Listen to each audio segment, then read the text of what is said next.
All right, guys, welcome back to the channel. Welcome back to the stream. Welcome if you are new here. Thank you guys so much for joining me today. Waiting patiently for the intro to finish up. Hope everybody's doing well today. We do have some new emojis, new angle. We have a new angle. We have some new stuff. We do have some new stuff.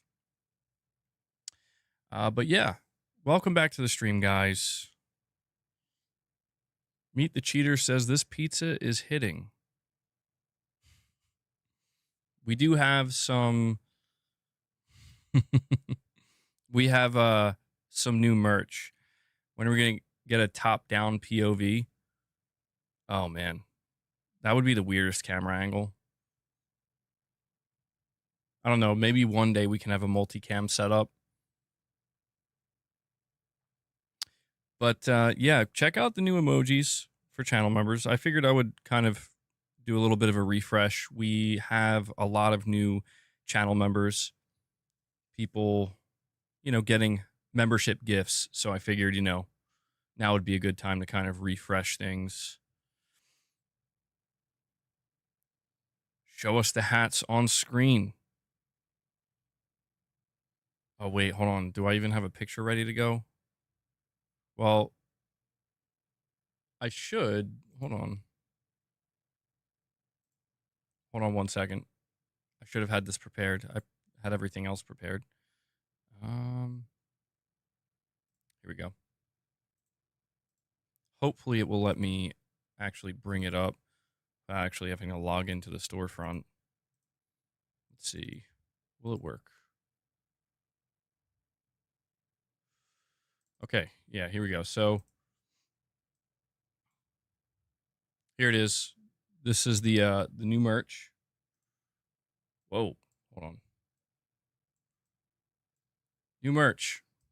Okay, we're starting with 4 hats. Where's Omen86? Omen86 asked for that perma hat. But yeah, we'll try to do some more stuff with merch. People have been asking for that. Hanzo, you like the boss hat? Why is it? Well, oh, by the way, there is a promo code. They're expensive because it's just the nature of doing custom merch, at least for the hats anyway. But there is a promo code. Hold on. Where's money hat? Oh, that's a good one. Garrett, that's a good one. That is a good one. I need to add that. Damn. Okay. But there is a promo code. I think it's MBG. So if you use this promo code, if you do decide to buy a hat to help support the channel, if you use that promo code, you get $5 off any order. So there you go. But yeah. The boss one, I think, is my favorite too. I like the boss one. Maybe I'll try to put that on a mug or something. I don't know. Feed the Beast hat or shirt. Yeah, I was thinking about doing something with that. Feed the Beast. That's an easy one. Solid Snake underwear when? I don't think they're gonna let me sell that. But there you go. We have some new merch. It's been a long time coming, and we'll see what else we can do. Maybe we could get some of that stuff on like shirts as well. But figured we do hats. I wear a hat, and I've never sold any hats for merch. I was thinking about just selling just a blank hat, just a black hat. That's it. That's all it is.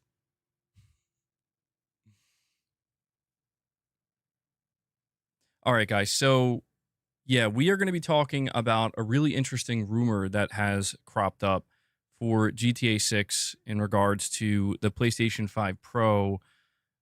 We are apparently finding out that this game is going to run at 60 frames per second on the PS5 Pro, and apparently Sony engineers are actually helping with it.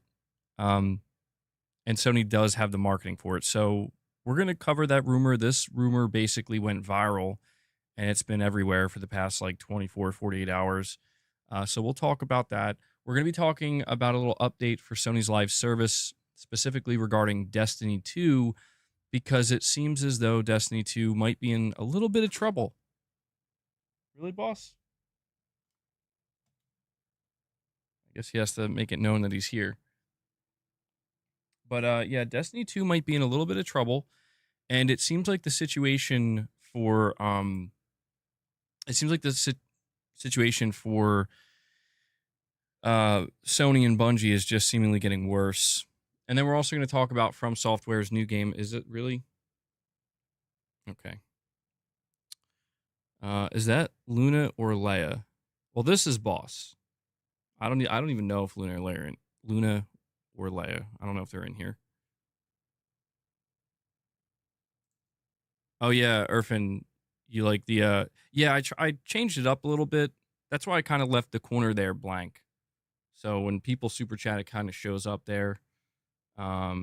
We have some, yeah, we just have some new animations in general for people subscribing and becoming members and whatnot. Nothing over the top. But we have Lux with a super chat. He says, FYI, that leaker is banned from gaming leaks and rumors. That's true. They seem to have a really big problem with Detective Seeds, I think, for some reason. I don't know why exactly. Because pretty much every leaker's track record is different, but pretty much every leaker has gotten things wrong. The important thing about Detective Seeds and why I'm willing to entertain this is because he has gotten things correct. And he's pretty transparent, just saying that, listen, these are the sources that he's talking to, and even he makes it clear that he tries to vet them, but nobody has 100% track record. Will this turn out to be true? I don't know, but it's believable. Yeah, we're going to talk about that 0 Point. The new Destiny 2 expansion flopped really badly, apparently, or at least I don't say really badly, but compared to other Destiny expansions, it really does seem like the situation for Sony and Bungie. It's just as if it couldn't get worse after what just occurred with Marathon. It seems like it's actually getting worse.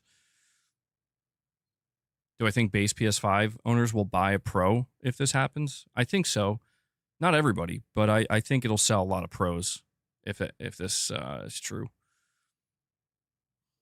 All right, come on, dude.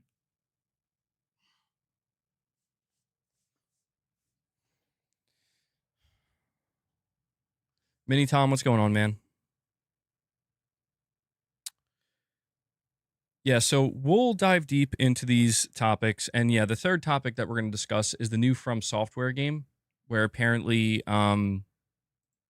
there is a third FromSoftware game, or second FromSoftware game, I should say, in development that is not the Nintendo Switch 2 exclusive, The Duskbloods, and it's going to be ready to go next year. So, the report is claiming that they believe it's going to be a Dark Souls 3 remaster, which is really interesting. Could be something Armored Core related, but it seems like it's not going to be Bloodborne related, unfortunately.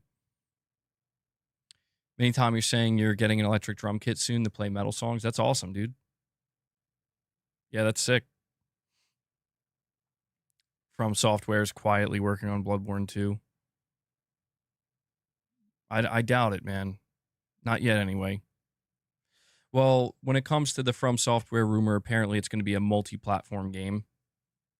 So I feel like that's another thing that rules out Bloodborne. Although if Sony were to do something more with Bloodborne, it would probably be released on PC as well.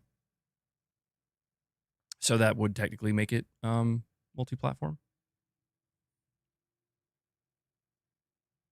Yeah, there are definitely still people waiting to buy a PS5, and something like GTA 6, if it's confirmed that it runs at 60 FPS on the PS5 Pro, that might kind of convert some people to just skip the base PS5 altogether and go for the Pro.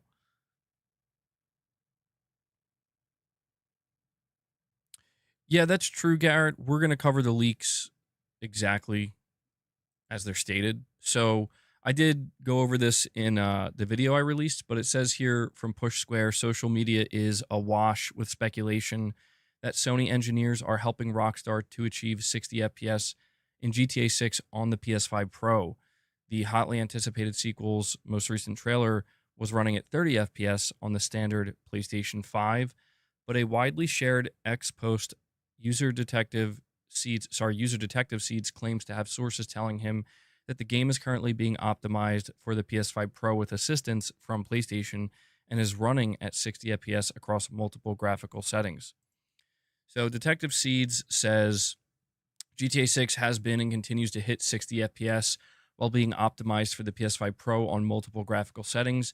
PlayStation engineers are assisting with the optimization due to the new technology being implemented and rolled out with a current target date of May 2026. They are also assisting on several other Rockstar titles that are rolling out in the near future, pre PS5 Pro 2026 update. As of right now, 60 FPS is being achieved on the PS5 Pro only. This could obviously change before release. It is anticipated that GTA 6 will have multiple graphical options on the PS5 Pro on release. Also, the Rockstar / PlayStation marketing deal is what's allowing and encouraging this collaboration with optimization. Should see several GTA 6 / PlayStation bundles in the next marketing push. This info is from a PlayStation engineer who has provided highly accurate and verified information several times in the past. So, yeah, this leak, this post of his anyway, has almost um, a million views, which is kind of crazy. And this is the big write up. You know, this is what's beginning to trend. And of course, a lot of people are, basically just saying this is fake and made up. I don't think it's made up, but I do understand why people are going to be hesitant. You know what I mean? Because when it comes to GTA 6 leaks in general, I mean, we've gotten so many that have been completely inaccurate or false. We have Lux with another super chat. He says, so Rockstar needs Sony's help to make a game. Nah. Well, I don't really view it that way. If this is true and Sony engineers are helping, I just think it's basically a choice on Sony's end where they're just like, hey, why don't you let us help you with optimization? Like, I don't think it's a situation where Rockstar needs that help. I don't think Rockstar would need any help from Sony, but I think it's more from Sony's angle where Sony wants the game to run as well as it can on PS5 because this is going to be a record-breaking game, and this game's going to sell more PS5s and PS5 Pros than any other video game probably ever. Truthfully, like probably ever. And so I don't think it's so much that like Rockstar's struggling or anything like that, or Rockstar wouldn't be able to squeeze more out of the PlayStation 5 Pro. I think it's more along the lines of Sony just wants to kind of try to be involved. And let's face it, man, I think Sony is aware that if this game can run at 60 FPS on the PS5 Pro, that's going to be, that's going to do big things for the PS5 Pro. That's going to do big things for it. Is Detective Seeds legitimate? He's gotten things correct. He's gotten things wrong. So he seemingly does have some good sources. He claims that this PlayStation engineer source that he talks to has been accurate in the past. So he felt confident enough to post this, which means he trusts this source. But yeah, he hasn't been 100%. To be fair, nobody's been 100%, but I actually don't know off the top of my head how many things he's gotten right versus how many things he's gotten wrong. But I did see in like the Push Square article, they point out that he got the Gears of War leak wrong, saying that it was going to be a collection and it wouldn't have multiplayer. But to be fair, everybody got that one wrong. I think there was some confusion with the Elder Scrolls remaster.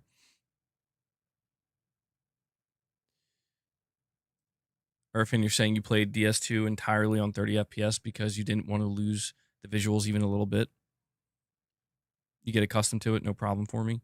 Well, that's the thing. If GTA 6 does end up being 30 FPS, on console, yeah, I think people are not going to have a problem with it. I think people will be understanding, but there is at this point, I would say, an expectation for, you know, pretty much any game that's going to release on something like the PS5 Pro. There is this expectation that it should be able to hit 60 frames per second.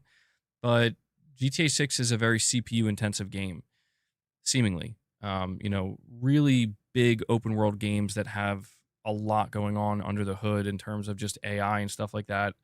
Um, Usually they're really taxing on the CPU. And what we know about the Pro is that it has very minimal. There's virtually like no upgrade with the CPU for the PS5 Pro.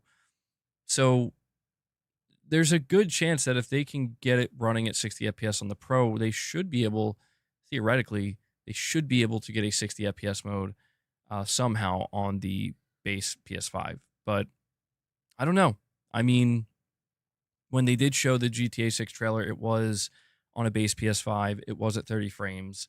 And it's interesting that they haven't said a word about the PS5 Pro. They've only talked about the base PS5, the Xbox Series X and S, and we've only seen the game running on the base PS5. You can attach the disk drive to the PS5 Pro. Yeah.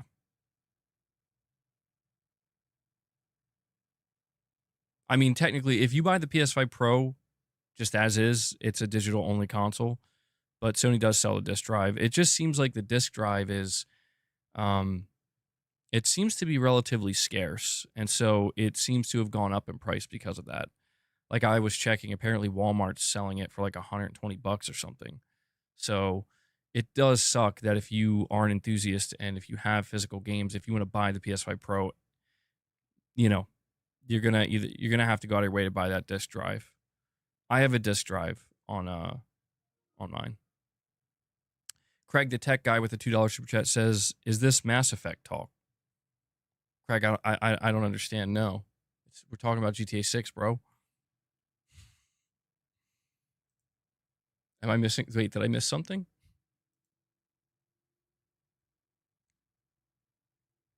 Rockstar won't risk an unstable 60 over stable 30 that looks better. That's their MO.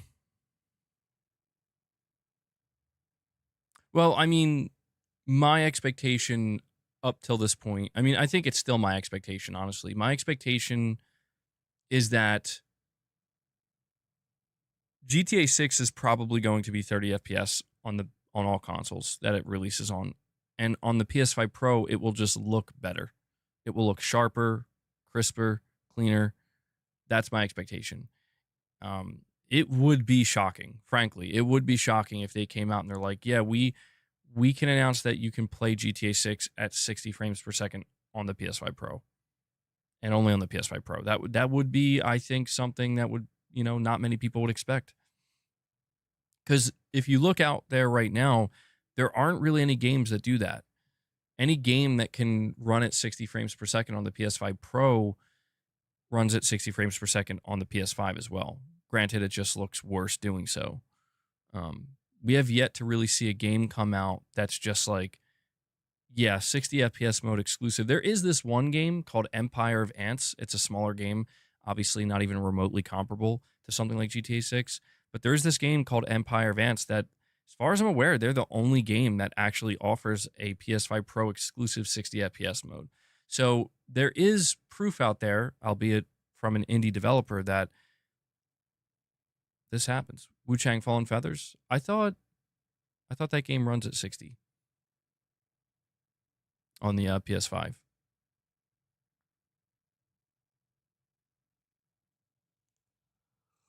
Hmm. Oh yeah, okay. So you're saying Wu Chang has a significant frame rate boost. I think I saw that. Yeah, it's like targeting 80 frames or something on the PS5 Pro. If there's overhead, it can be used for that, seemingly. It can be used to bump the frame rate.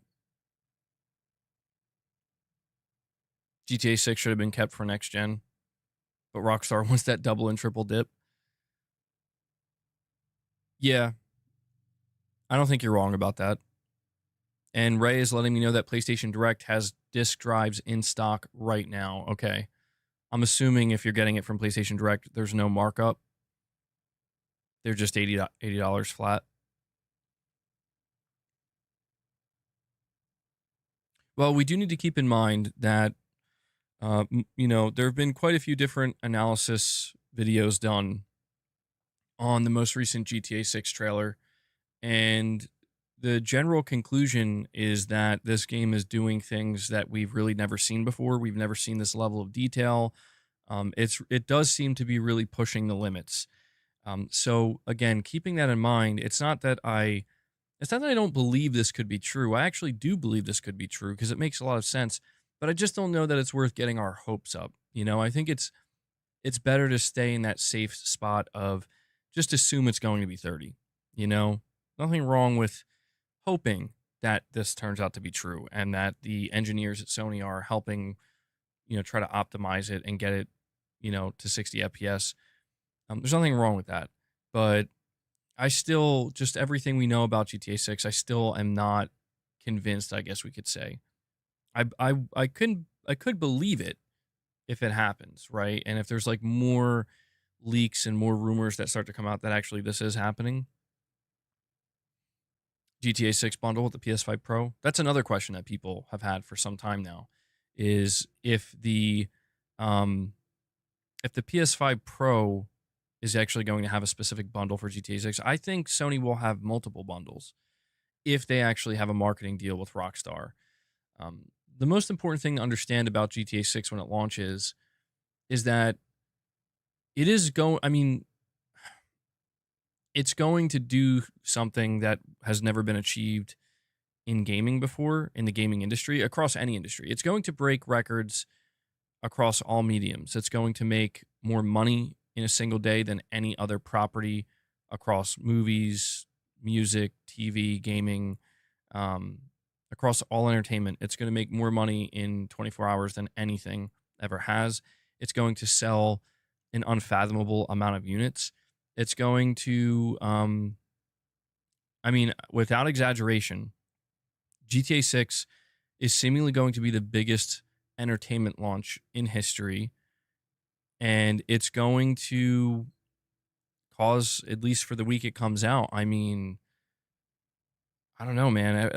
I'm imagining like the PlayStation Store servers and the Xbox Store servers are going to start crashing.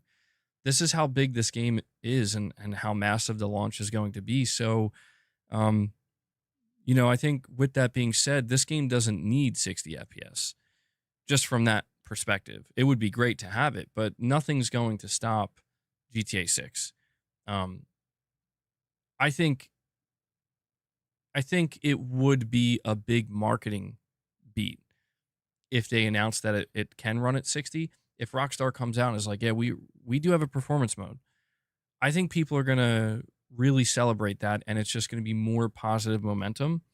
If they come out and say it's going to be locked at 30, you will see a little bit of negative chatter on the internet, and you will see some people complaining, and you will see some disappointment. It's not going to matter, ultimately. But if they just want to have nothing but positive momentum going into the launch of GTA 6 with nothing potentially causing any bumps in the road, then yeah, I think that they want to make sure they can offer some level of performance mode, even if it's like 40 FPS or something, with VRR. I think even something like that could go a long way. But yeah, man, I just think it cannot be understated what this game is going to do, not only for the entire gaming industry, but specifically for the PlayStation console.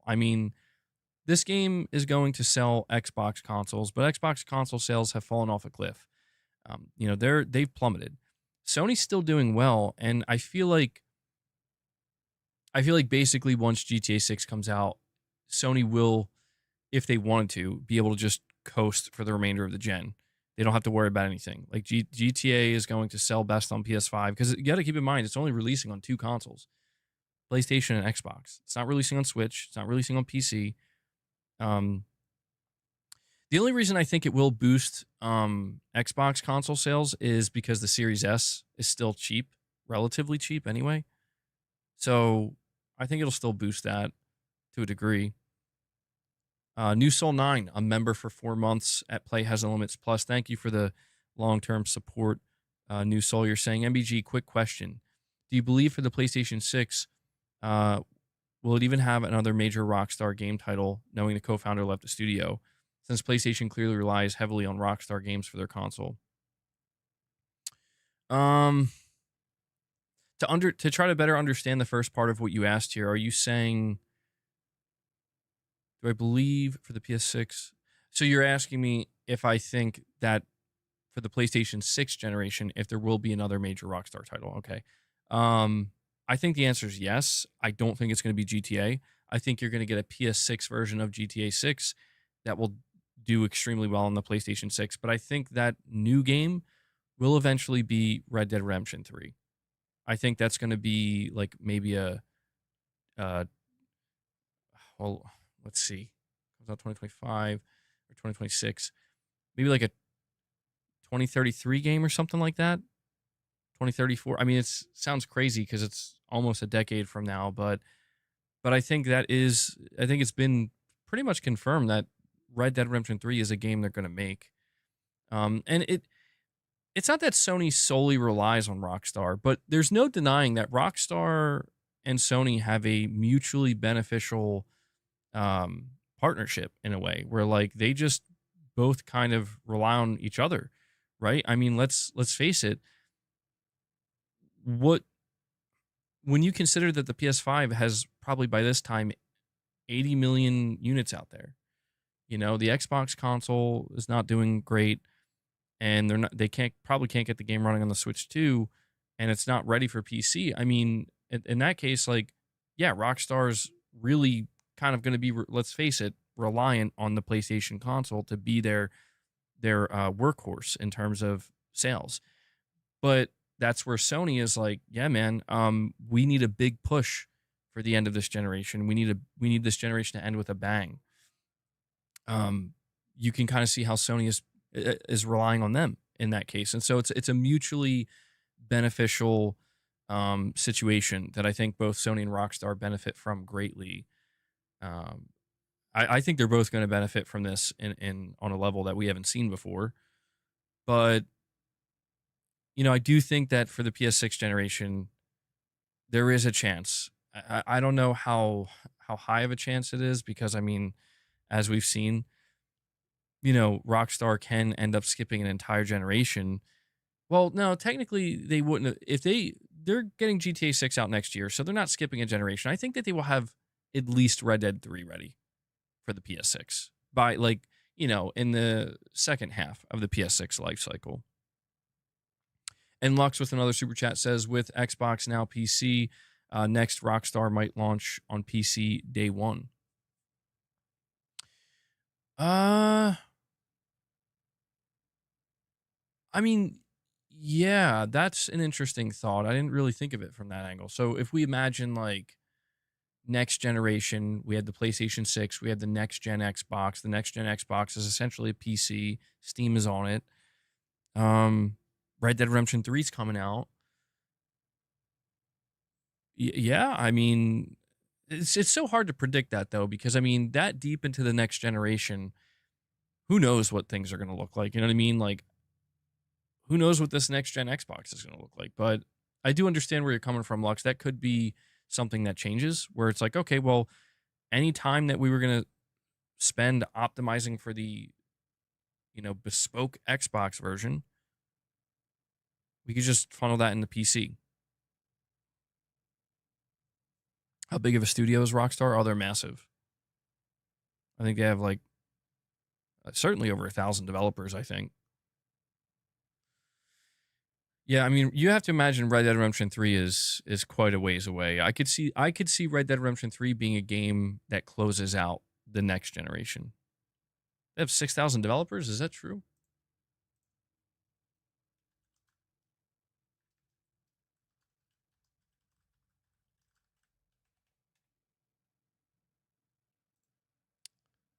Oh wow.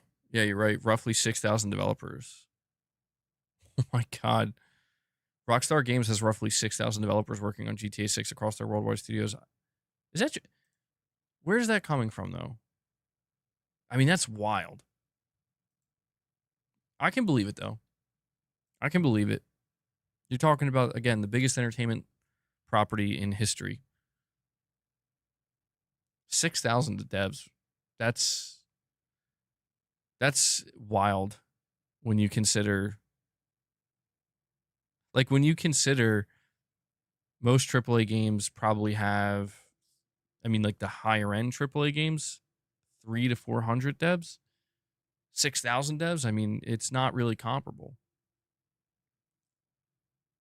Yeah, I know, right? Just finished DS2.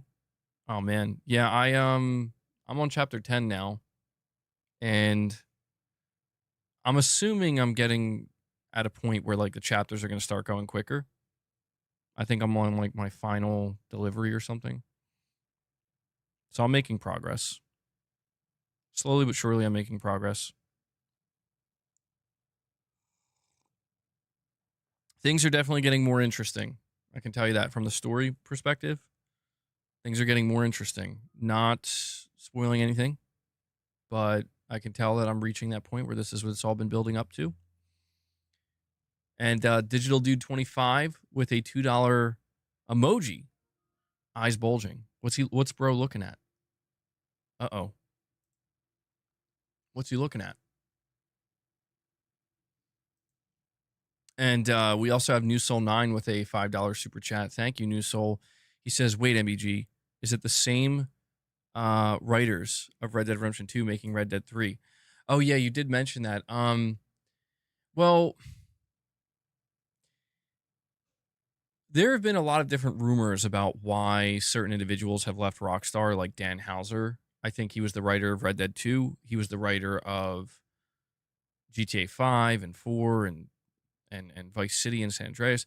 Sam Houser still works at Rockstar, but Leslie Benzies left, and we saw what happened with Mind's Eye, you know, and it was just like, uh-oh. You know, I'm not so sure. Like, I'm not so sure. And Digital Dude 25 with another $2 super chat says, I think I see another 50 bomb in the distance. Uh-oh. Digital Dude teasing the 50 bomb. Is he going to make it happen? How's he going to do it? Is Digital Dude actually just going to drop 50 at once? Or is it going to be a slow drip? So you're still rocking that insane Keanu. That's such a funny picture, dude. Because it looks real. Why does it look real? Like, we know it's not real, but it looks real. But yeah, New Soul 9, I don't know, man. The theory is that GTA 6's story has been done for years, supposedly. And that's why Dan Houser left, because he didn't want to sit around doing nothing. It seemed like a lot of the studio culture at Rockstar has changed. That could be part of the reason. I know that Laszlo, another prolific Rockstar developer, you know, somebody who was there from the beginning, he left, and we didn't really know why exactly. And Digital Dude 25 drops a oh, I see how he's gonna do it. Okay, so he's gonna torture us. He's gonna drop one at a time. Well, hey, you know, man, you do you, Digital Dude. You do you. I got a couple of new sound bites, so that'll be a good way to test those out. But for now, I'll stick with the tried and true. Thank you. Appreciate it. Yeah, guys, you know how we do it. If we hit 25 members today, we will feed the beast. We'll give Boss his treats. We'll give Lay and Luna. Although we are dangerously low on treats, man. So we'll have to do a restock soon. I shouldn't have did that. I shouldn't have did that. It's not time. It's not time. It's not time. No. It's not time, boss. It's not. I'm trying to tell you, it's not time. Back off. Okay. See what you did, Digital Dude? See what you did? All right. Yeah, why would I say that? The beast is aware. I know. Why would I say that? Why would I gesture towards the treats? Why would I do that? Why would I do that, bro? And Digital Dude 25 comes in dropping 20 member gifts. 20 member gifts. So he's actually not going to do one at a time. I was getting a little nervous there. We need some W's in the chat. Digital Dude, here, I'll play a new soundbite for you. I altered the Arnold soundbite. So, Digital Dude, I don't know if you're a fan of the Crazy Arnold, but here we go.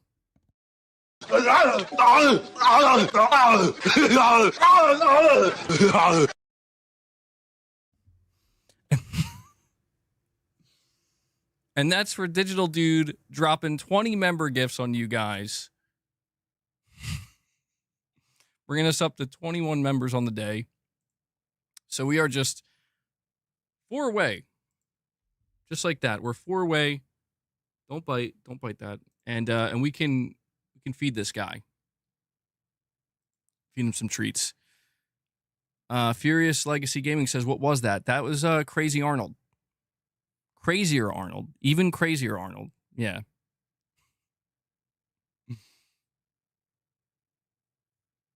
And there he is. He does it. Whiskey Gaming is in shock. He's in disbelief. He's bruh.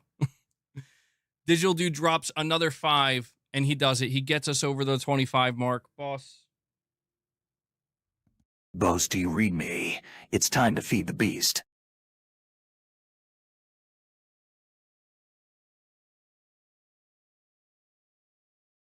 Yo, these treats are dangerously low.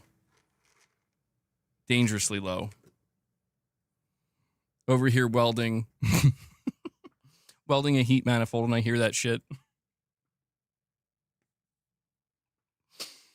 Don't hurt yourself, Whiskey Gaming. Don't hurt yourself. And Digital Dude, thank you so much for the support, man. You crushed the first goal today.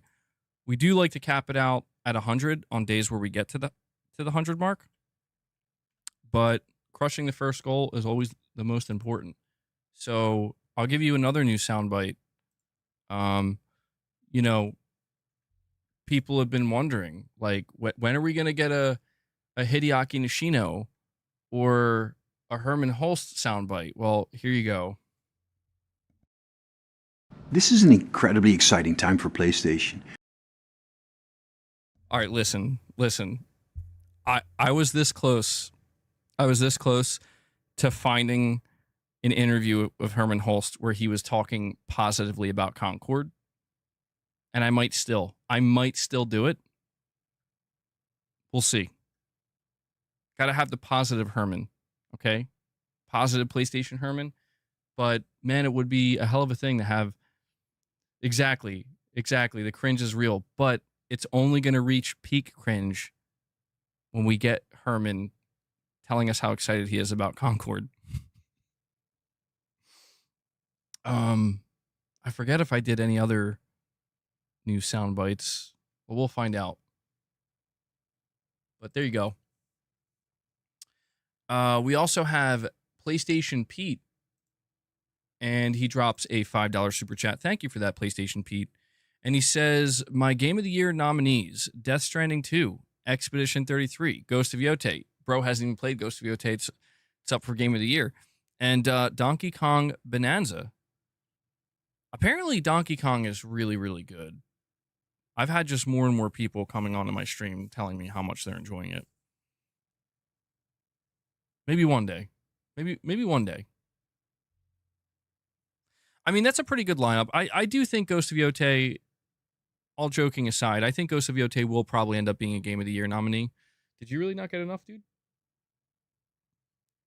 Even though it's not out yet, we haven't played it. I think Ghost of Yotei has a really good chance of being a Game of the Year nominee.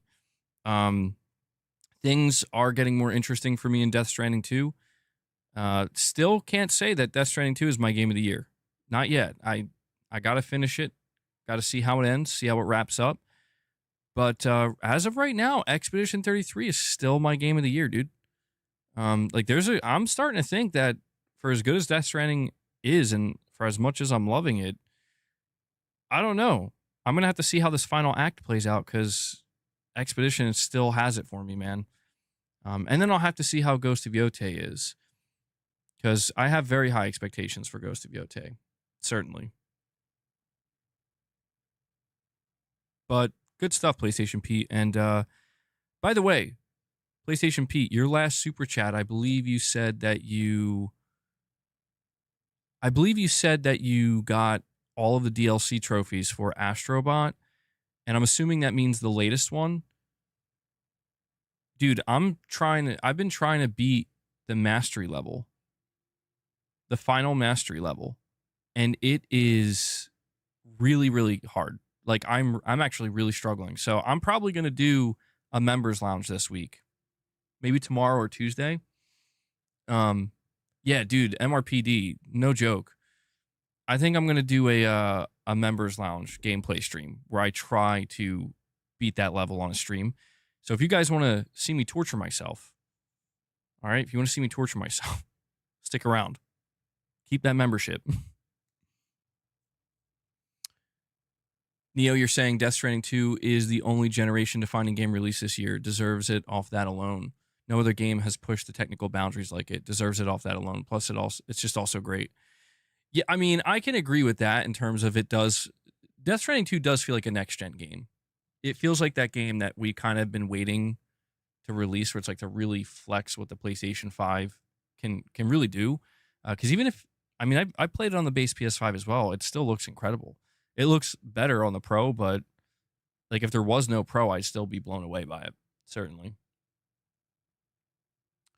Whiskey, you're saying you finally had a week home and got your platinum for Night Rain this past week. You're the second person, Whiskey, that apparently has gotten, at least on this channel, you're the second person that has gotten the Elden Ring Night Rain platinum this week. How difficult is that? It has to be difficult, right? It has to be a very difficult platinum. Elden Ring Night Rain actually intimidated me, man. Where I'm like, I don't think I'm going to play it, because that's how I am. I feel like I would want to platinum it, and I don't know if I want to torture myself like that. But Terrence, you think Donkey Kong's going to win Game of the Year?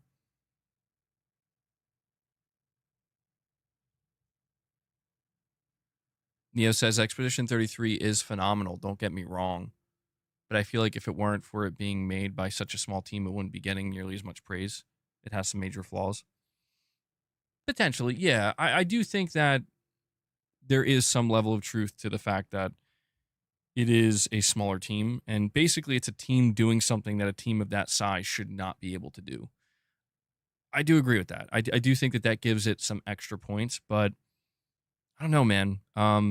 The thing that really gets me about Expedition 33 and why I still consider it my game of the year right now is because it did something that I didn't think was possible, where it threw me into a turn-based RPG, which I've never played a full turn-based RPG in my life. I've played some turn-based games here and there, dabbled in it a little bit, but it threw me into that, and it somehow hooked me to a degree where it's like I couldn't stop playing it, and I was kind of addicted to it. And on top of all that, the story and the writing was just like top tier. And so I think for that, for a studio and a game to be able to do that, for me, it kind of out of left field, out of nowhere. I think that's why it's still kind of high up there for me, still my game of the year. But yeah, Death Stranding 2 is getting awfully close. I'm not spoiling anything, but I just reached a point in the story of Death Stranding 2 where I'm like, okay, this is interesting. This is very interesting. Like, really curious to see where it goes. Come on,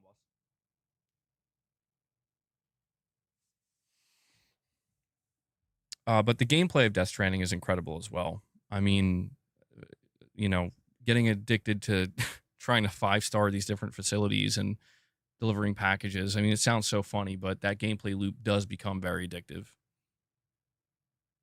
Gamescom stream? I probably will be streaming Gamescom, yeah. Do we have a date for it yet? Really? Wow, that's a hot take. You think Expedition 33 is overrated? You think the fan base is annoying? Well, I mean, I do think some people are forgetting other games. You're not wrong. games like Split Fiction, Blueprints.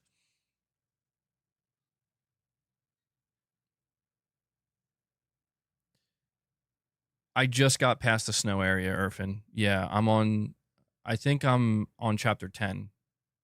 Where I am, I'm at that point where it's like, okay, you're like your final mission.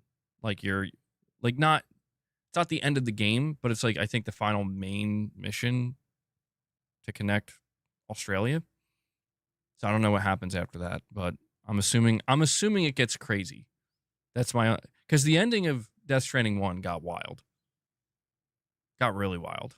And I know there's some twists around the corner.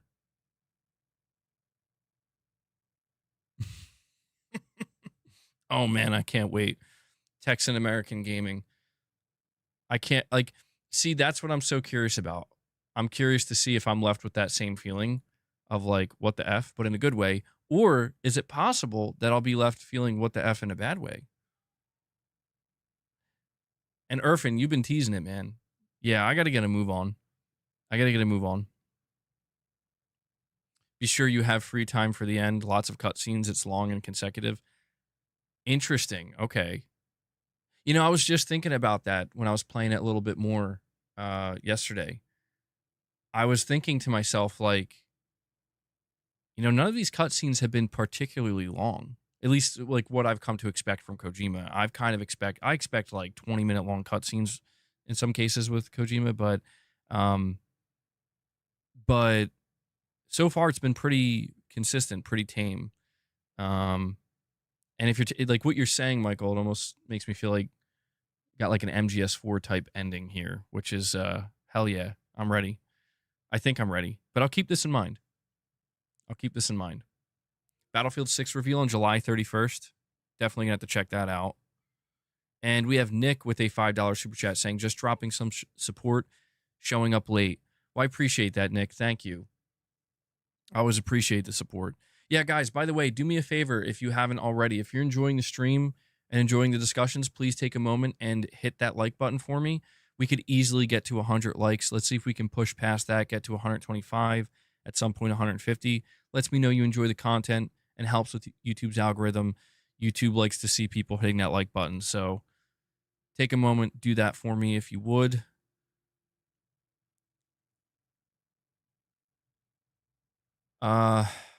Yeah, Saber Interactive is teasing a game August 19th. Okay. So Gamescom opening night live is August 19th. Yeah, I'll be reacting to that. Gamescom, it's hit or miss. But hopefully it'll be good. I know Call of Duty's confirmed to be there. I think that's all I know that's confirmed. Well, Xbox is going to be there then technically. Fred, next stealth stream when? Yeah, so I apologize for that. The last members lounge basically got erased. That's my fault. The next one won't be a stealth. It won't be a stealth stream. It'll be right. Well, actually, the next members lounge, I think we're gonna do some Astrobot gameplay. See if I can get that last trophy. That mastery level. Yeah, Sony seemingly has just decided to permanently not be a part of Gamescom anymore. We know that Sony, like console exclusive games like Phantom Blade Zero are going to be there, but Sony seemingly prefers to skip August in preparation for September. Like last year, for example, they got they did nothing in August. They went crazy in September, dude. Sony went berserk in September last year. So I think they might do that again. No, Fred, I have the platinum for Astrobot, but like I was going through all of the DLC trophies and all of the DLC levels, and I'm on the very last one that was just released, where it's the final mastery level, and it's really difficult, man. So I'm one trophy away from having a complete 100%. Sekiro platinum. No, I definitely platinumed Astrobot, man. That was that was a really fun platinum. I really, really enjoyed. And you know what? Getting the platinum for Astrobot was not easy. That final master level to get the platinum was very challenging. Like, I freaked out trying to get that.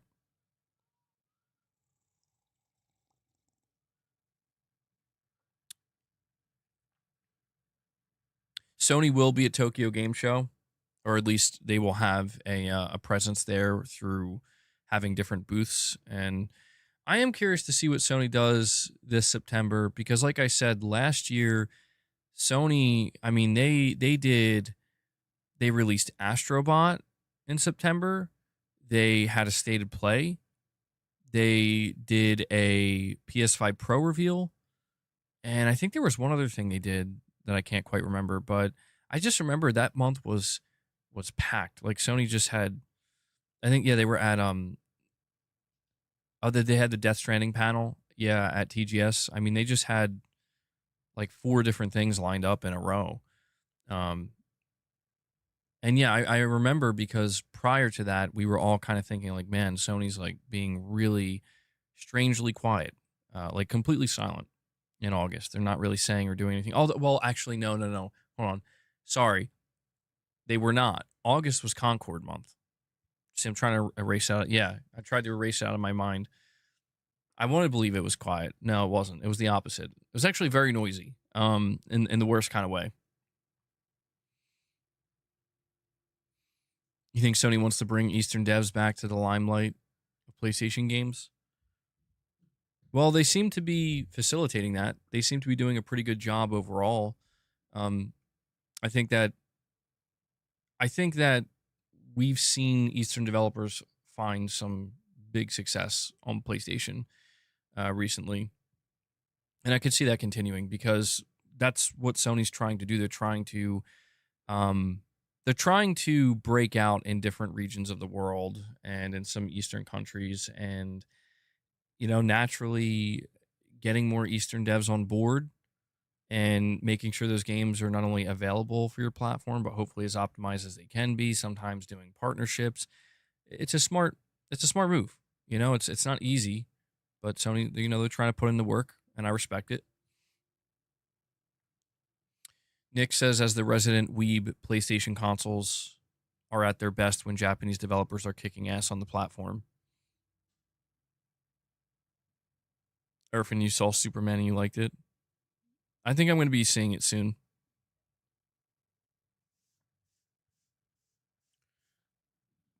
Fair games. Yeah, we're going to talk about that. Not specifically fair games, but we're going to talk a little bit more about Sony's live service situation because we have some not so great news. Surprise, surprise.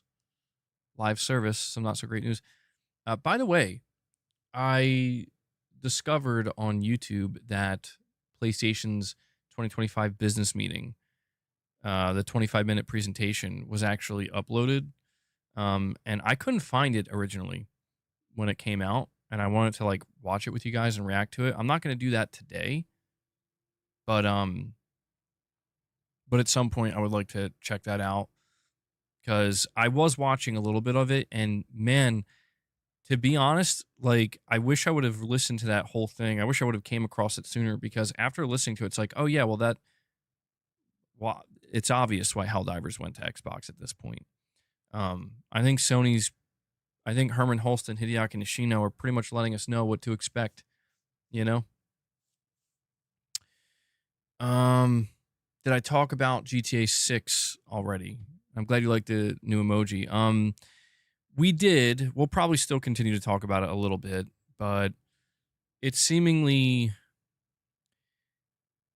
Well, GTA 6 is seemingly going to be the biggest launch probably of any console generation, but the rumor claims that, the PS5 Pro is going to have a 60 FPS mode, man.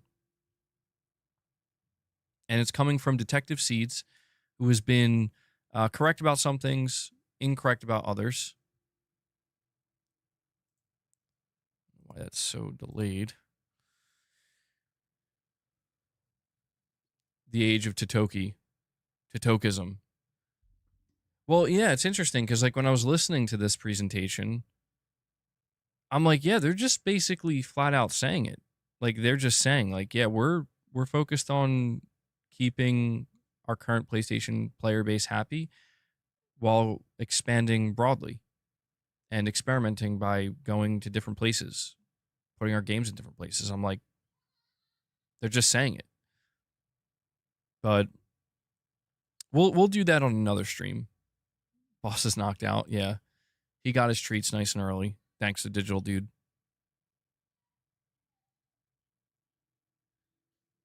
Case by case basis. I've heard that before. MRPD saying Sony engineers are also optimizing it with Rockstar, so it's for sure going to be a smooth 60. Yeah, that's what the rumor claims. We do have to take it with a grain of salt. We have to take it with a grain of salt. Michael says, I'll send you more treats to your P.O. box. Yeah, I do got to... At some point, I am going to open a P.O. box. I clearly have to. Show Boss Toe Beans. It's going to cost you 5 members, Fred.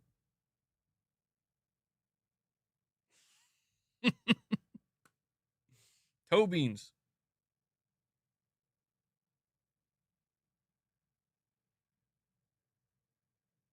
He just keeps looking at me. He just keeps looking at me like, so more treats? Like, no, bro. Send me some games. That would be a pretty cool thing to, like, I don't know. I don't want people to just feel like, oh, you got to send me stuff. But if people sent me like physical games, I'd show them on stream, add them to the collection. And Fred, I was just kidding, bro, but he's good for it. Fred says, here you go, man. Here's 5 memberships for the Toe Beans. Fred, thank you so much. Let's see. Which one is this? Guys, did a soundbite just play? Because I didn't hear anything. I don't know if it actually played or not. No, it didn't. Oh, hold on. Now I have to go investigate. I knew there might be so 1, 2, 3, 4, 5.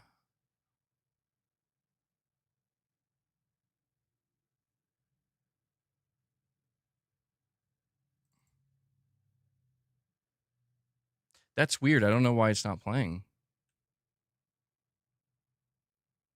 Well, there's one. That's PS1 startup. I was messing with this earlier. What's this one? Simply put, it's the most powerful console we've ever built. There's that. But that was some fancy shooting. Okay, there's that. You're pretty good. Well, there you go. I got to figure out what's going on with that one. That was supposed to be... I think the one I was trying to press was supposed to be Helldivers. And now it's kind of lost somewhere. So, anyway. Cerny voice goated.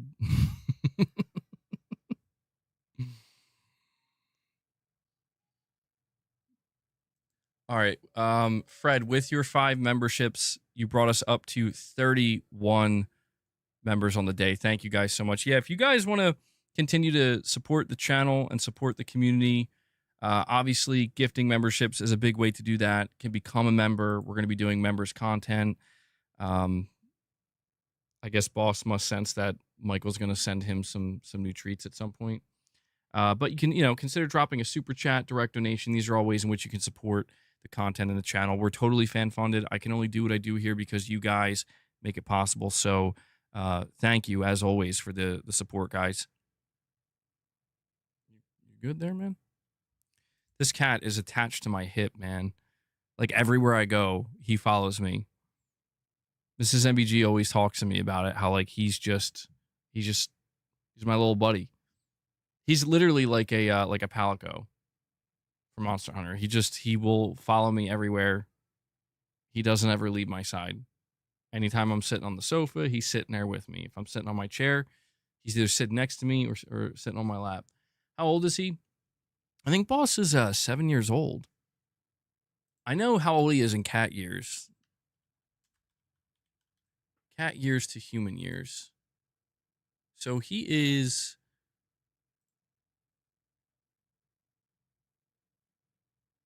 You know what? He might be 8 years old. Hold on. So, okay, no, he's 7 years old. So he's 47 years old in human years.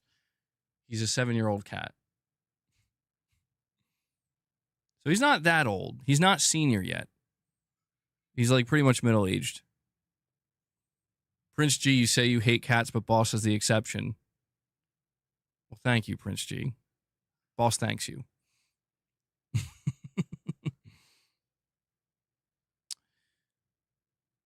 Yeah. Boss is good. He's a little cranky when Luna's around, though. He's a little cranky sometimes. All right, bud. Let's go get some well-earned rest. Boss is dope. How old can cats be? I mean,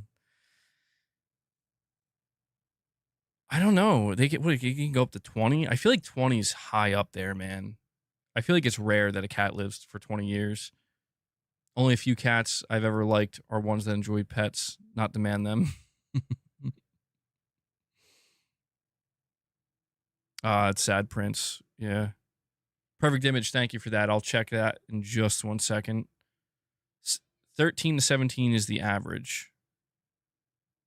Oldest cat on record, 38 years old. Oh my God. Now that's an elder cat. Whiskey, you had a buddy that had a cat live to 24. Damn. Yeah, I mean, I don't know how long Boss is going to be around, but hopefully he'll be around for a long time. I got to get some more shoestrings so we can start having him jump around a little bit more, keep him fit. The oldest turtle was 500 years old, maybe 300. Either way, 500, 300, what's the difference at that point? Perfect image with a $2 direct donation says, hey, BG, remember I told you PlayStation has marketing rights to GTA 6, just dropping by to hang out for a little bit. Today there's a big cookout for the daughter, Big 12, and be next MBG getting gangsta. Didn't quite understand the last part. Perfect image. Really, boss? Really? I may as well just like get a like a cat bed or something and just keep it on my lap the whole time I'm streaming. Prince, perfect image. I hope you have a good cookout, man. Hope you have a good day. Sounds like it's gonna be a good day. And thanks for hanging out for a little bit. Appreciate that direct donation, man.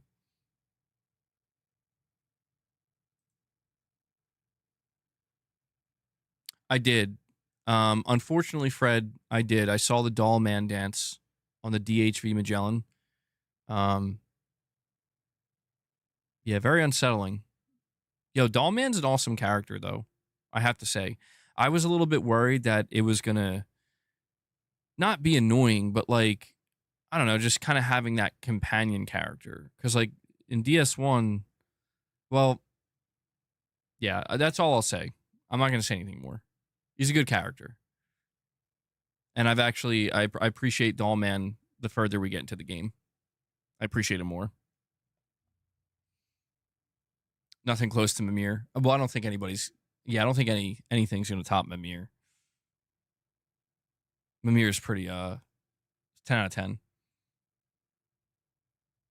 All right, perfect image. I'll see you on the next stream, man. Michael's like, it's like the head from God of War. Best side character of all time. That's a tough one. Oh, I don't know. Best side character. I don't know. I mean, Mimir would probably be up there. He might be. Because he's not. Yeah, Ellie. Yeah, yeah, that's true. Ellie is technically a side character in The Last of Us. Daxter? Joshua? You think Daxter? Clank. How could we not mention Clank? It's a lot of good ones. Sully?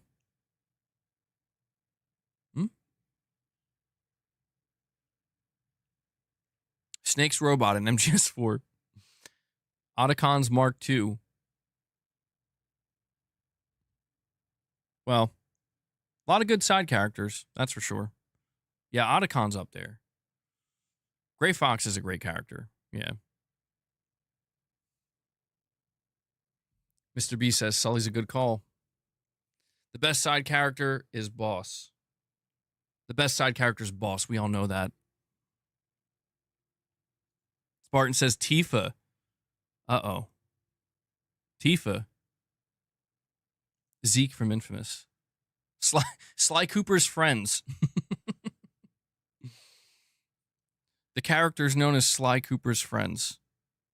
Best voice actor? Oh, that's tough. I don't even know, dude. There's so many. There's so many amazing voice actors and actresses. I mean, for me, David Hayter is always probably going to be the first one that comes to mind. Truthfully. Because, I don't know. He's iconic as Snake, man. Digital Dude 25 with the $5 super chat says, oh, lost him for a second. He says, what's that in the sky? It's a bird. It's a plane. It's a 100 bomb. See, Digital Dude's kind of chaotic because I don't know if he's saying he's going to drop a 100 bomb on us or if he's just like, he dropped 25. So no, he deals fireworks, bro. Michael, I'm pretty sure that's what Digital Dude does. He deals in fireworks. Andy Serkis, dude, yeah, he did amazing in Expedition 33. Andy Serkis did amazing. Like, I actually think it was basically a tie for me between his performance and Charlie Cox as Gustav. They did amazing. What's the name of what's his character's name? Andy Serkis in Expedition 33. Gosh, he's like the one character I'm struggling to remember. Nolan North is good, yeah. Renoir, thank you.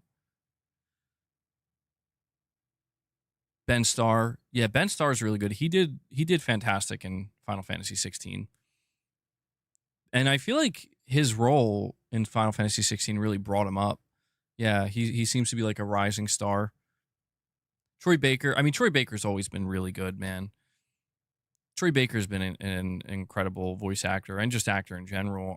I mean, I do think Troy Baker, his performance as Joel might be top 3 for me. You know, I think he did incredible. Like, it's still crazy to me that he's the one who played Joel, because he doesn't like he doesn't look like he would be the guy that plays Joel, but he did amazing as Joel. You know, and he's everywhere basically. And Digital Dude 25, he comes in with a $100 super chat. I told you he's chaotic, and he said, I didn't say what kind of 100 bomb. You know what? That actually makes sense. I didn't put that together, Digital Dude. I didn't put that together till just now. You're right. I don't think the max is 50 gifts at one time you can send on YouTube, which makes me wonder if they'll ever increase that. 100? $100 bomb. Holy shit. Boss is literally trying to sleep on me right now, man. I don't know if you guys can see it. He's like sprawled out. But Digital Dude, thank you so much for that, man. First, you drop 25 member gifts to support the channel, and then you come in and you drop a $100 super chat. We need W's in the chat for Digital Dude. He's a real one, bro. Thank you so much, man. $100 gift for Boss. We'll be able to get you some new treats. Jennifer English, she did really good. Yeah, as Mael. Roger Clark, Red Dead Redemption 2. For sure. Yeah, he did really good as Arthur Morgan. I feel like, you know what's weird is I feel like you haven't seen him in much, though. Hanzo, that's what I'm saying. David Hayter, I think he has to be, I think David Hayter's my number one. Just because I can't deny that he was like the first iconic voice to me growing up with Metal Gear Solid. And that's, I think the reason why I have to give it to David Hayter is because when Kojima announced that he was getting replaced in MGS5, I was pretty devastated. I was like, it was the first time I was ever genuinely mad with Kojima, where I was like, how dare you? How could you do this? Like, how could you do this to your fans, man? How could you do this to David Hayter? And then I saw that David Hayter was kind of upset too, and I'm like, he gets it. He gets it, man. Daisuke Suji? Is that how you say his name? He did great as Jin. I think his performance in Ghost of Tsushima was probably a little bit underrated. Whoever voices Duke Nukem. You totally heard Little MBG? Or are you just hearing stuff? I don't know, you might. I hear him out there a little bit. Maybe the mic's picking it up. I think he's talking pretty loud out there. Christopher Judge, absolutely. Yeah. I mean, T.C. Carson is, the original younger Kratos, did an incredible job. But, I mean, I got to give a lot of credit to Christopher Judge, man. I mean, he channeled like a different version of Kratos that I feel like when you hear, here's what we're doing to Kratos, probably really tough.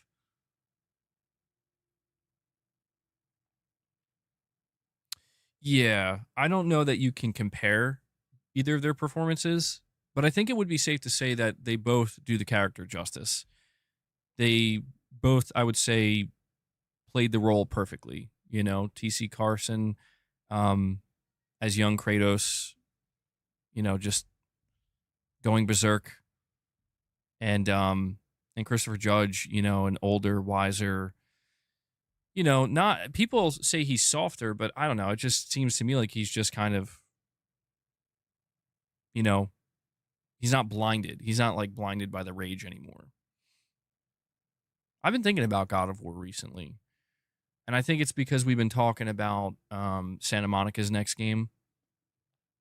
And I've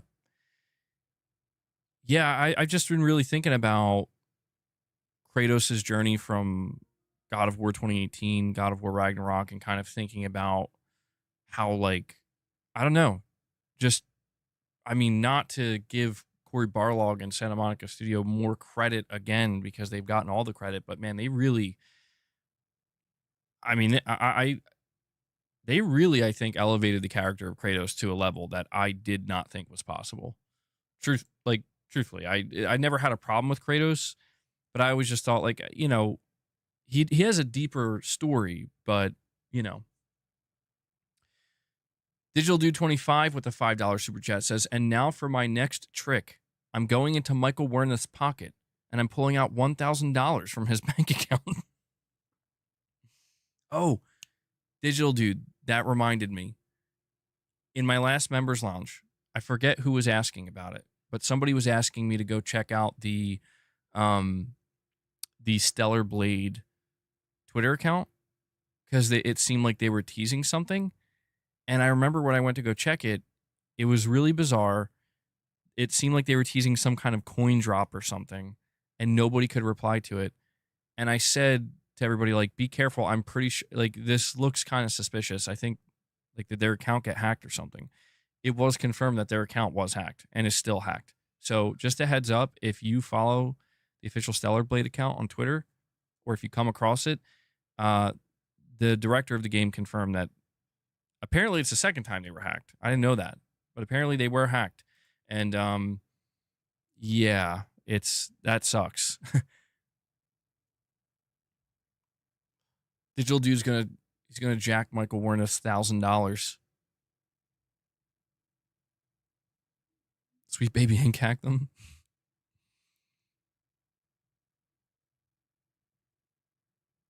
Nobody likes Silent Hill 2 James. I like James Sunderland. Silent Hill 2 is such a great game, dude. I mean, honestly, dude, like, this is why I'm so stoked for the Silent Hill 1 remake, because what they did for 2 was next level. Like, I just was not prepared for how good that was my game of the year last year. Silent Hill 1 is a PS1 era game that is going to need a lot more work. And I'm really, really curious to see, like, dude, Bloober Team, prior to Silent Hill 2, I would have been like, no way. This is a huge mistake. Post Silent Hill 2, I'm like, I have the utmost faith in them, man. Michael says he's going to have to give me the money before Digital Dude gets it. Somehow Digital Dude is siphoning money for me. He's siphoning money from Michael Wernick for my channel. Thank you, Digital Dude. Yeah, Kronos does look good. Bloober Team is on an upward trajectory, man. And it is a little bit surprising to me because they were a team that, again, man, prior to Silent Hill 2, I just didn't have really much faith in. But what's interesting is I remember they went on record in so many words basically saying, like, they're done making bad games. Like, they seem to be kind of aware that, like, they just weren't hitting a quality level that was going to earn a lot of respect. And I remember they were talking all about how they want to really prove, they feel like they have something to prove with Silent Hill 2 Remake. And I don't think anybody really believed them, myself included, where it's like, yeah, that's cool. I mean, I'll hope for the best, but I don't know, man. And then, then they just come out and they're like, this is what we cooked up. And I'm like, holy shit. Holy shit. Also, still interesting to think, Silent Hill 2 Remake is still not on Xbox. Sometimes I forget that was a PlayStation 5 timed exclusive. I think that'll be releasing on Xbox October of this year. Silent Hill was the one game me and my brothers would not play in the dark. I don't blame you. I mean, dude, I was having trouble in some parts. I'm like, damn, dude, this is Pyramid Head is just so unsettling. Michael Wernick drops a $2 super chat saying, in spite of Digital Dude. And it begins. The siphoning of the money begins. What has Digital Dude done? And Michael Wernick comes in and drops 20 memberships. Yo, did you have 2 devices set up? Or did you just do that back to back? Did YouTube let you do it like that? Michael Wernick comes in and drops 20 more member gifts on you guys. Holy shit. We gotta give him the Hideaki Nishino soundbite. PlayStation has been defining the gaming industry for the past 3 decades. Listen, I can't do the Jim Ryan quote no more. He's not the head of PlayStation. That's the best one I could find for Mr. Nishino. The only other one I could find was him talking about profits, and I'm like, I can't. I can only go so cringe. Michael, thank you so much, man. That actually, those 20 member gifts crushed another goal here. We are now at 51 members. And so this means Leia has to get some catnip. Oh, I did 74, then 77. So we'll see if we can, we'll see if we can push for 75 members today. All right. We got new emojis. We got members content coming up. We'll see if we can push for 75. If we can do 75, we'll do some reps at the end of the stream. And we'll see if we can cap it at 100. We'll see if we can make it happen today. But Michael, thank you so much. Digital Dude clearly inspired Michael. He had to do it in spite. If Corpo MBG comes back, I'm embargoing memberships again. Corpo MBG, man. That's cursed. Maybe I am Corpo MBG right now. How would you know? You won't know, Titus. And Michael Wernick comes in with another 20 bomb. Michael comes in with 20 more members gifted. Bro just dropped 40. We got the rare 40 bomb from Michael Wernick. Dude, thank you so much, Michael. I think Digital Dude really scared him. Really shook him. He's like, nah, I can't be having Digital Dude taking this. But good stuff. Yeah, guys, you got gifted a membership, if you received a membership gift, you now have access to everything the membership offers. You have access to all the members content. We've done members lounges. We've done members only gameplay. We're going to be doing more members content soon. You get to use the emojis, get the badge next to your name. So I just want to take a moment to encourage anybody, if you do get a free member gift, it's just free for a month, no strings attached. But if you enjoy it, and if you enjoy the content, or you just enjoy the channel and the community, consider renewing your membership once it's up, because it's a great way to help support the content directly, or the channel directly, I should say. And just like that, man, wow. You're now at 71 members on the day. Love to see it. Thank you guys so much for all the support. WD-40 Bomb. Oh, there you go. There you go. I don't think Gaming Survivor's here right now, but he would appreciate that. The WD-40 Bomb. I like that. The rare WD-40 Bomb. Yeah, if we hit 75, we'll do reps at the end of the stream for sure. There's a Grounded 2 deep dive out right now. I'm probably not going to check that out, Diego. I didn't like Grounded. Microsoft sent me that last year, and I was really surprised by that. They were just, not to review, but they were just like, in case you want to play it or whatever. And I tried it, but I didn't. I understand why people liked it, because it seemed to be a really in-depth survival game, like more than I was expecting. But it wasn't my type of. It just wasn't my cup of tea. So I wasn't enjoying it too much. So I saw that Grounded 2 was announced this year, but I'm like, yeah, I'm good on that. You need a new Siren game. I don't think Sony's ever going to return to Siren. I'll be honest. I think Sony's more likely to do more with Until Dawn, or try to make a new horror IP. I think Siren's done. Siren that's an IP that comes from the, PlayStation Japan studio, like the earlier days of that studio. I don't think that's coming back. And we have Digital Dude 25 with another $5 chat saying, that was my plan all along, MBG, to get other people to gift subs / super chats. My work is done for now. Damn. Digital Dude's making things happen. He's making things happen on the channel. He's making moves behind the scenes. Well, Digital Dude, I appreciate that, man. You're a wild card sometimes. You're a firecracker, I guess. But sometimes you come in and you're like, we're dropping that 50 bomb one member gift at a time.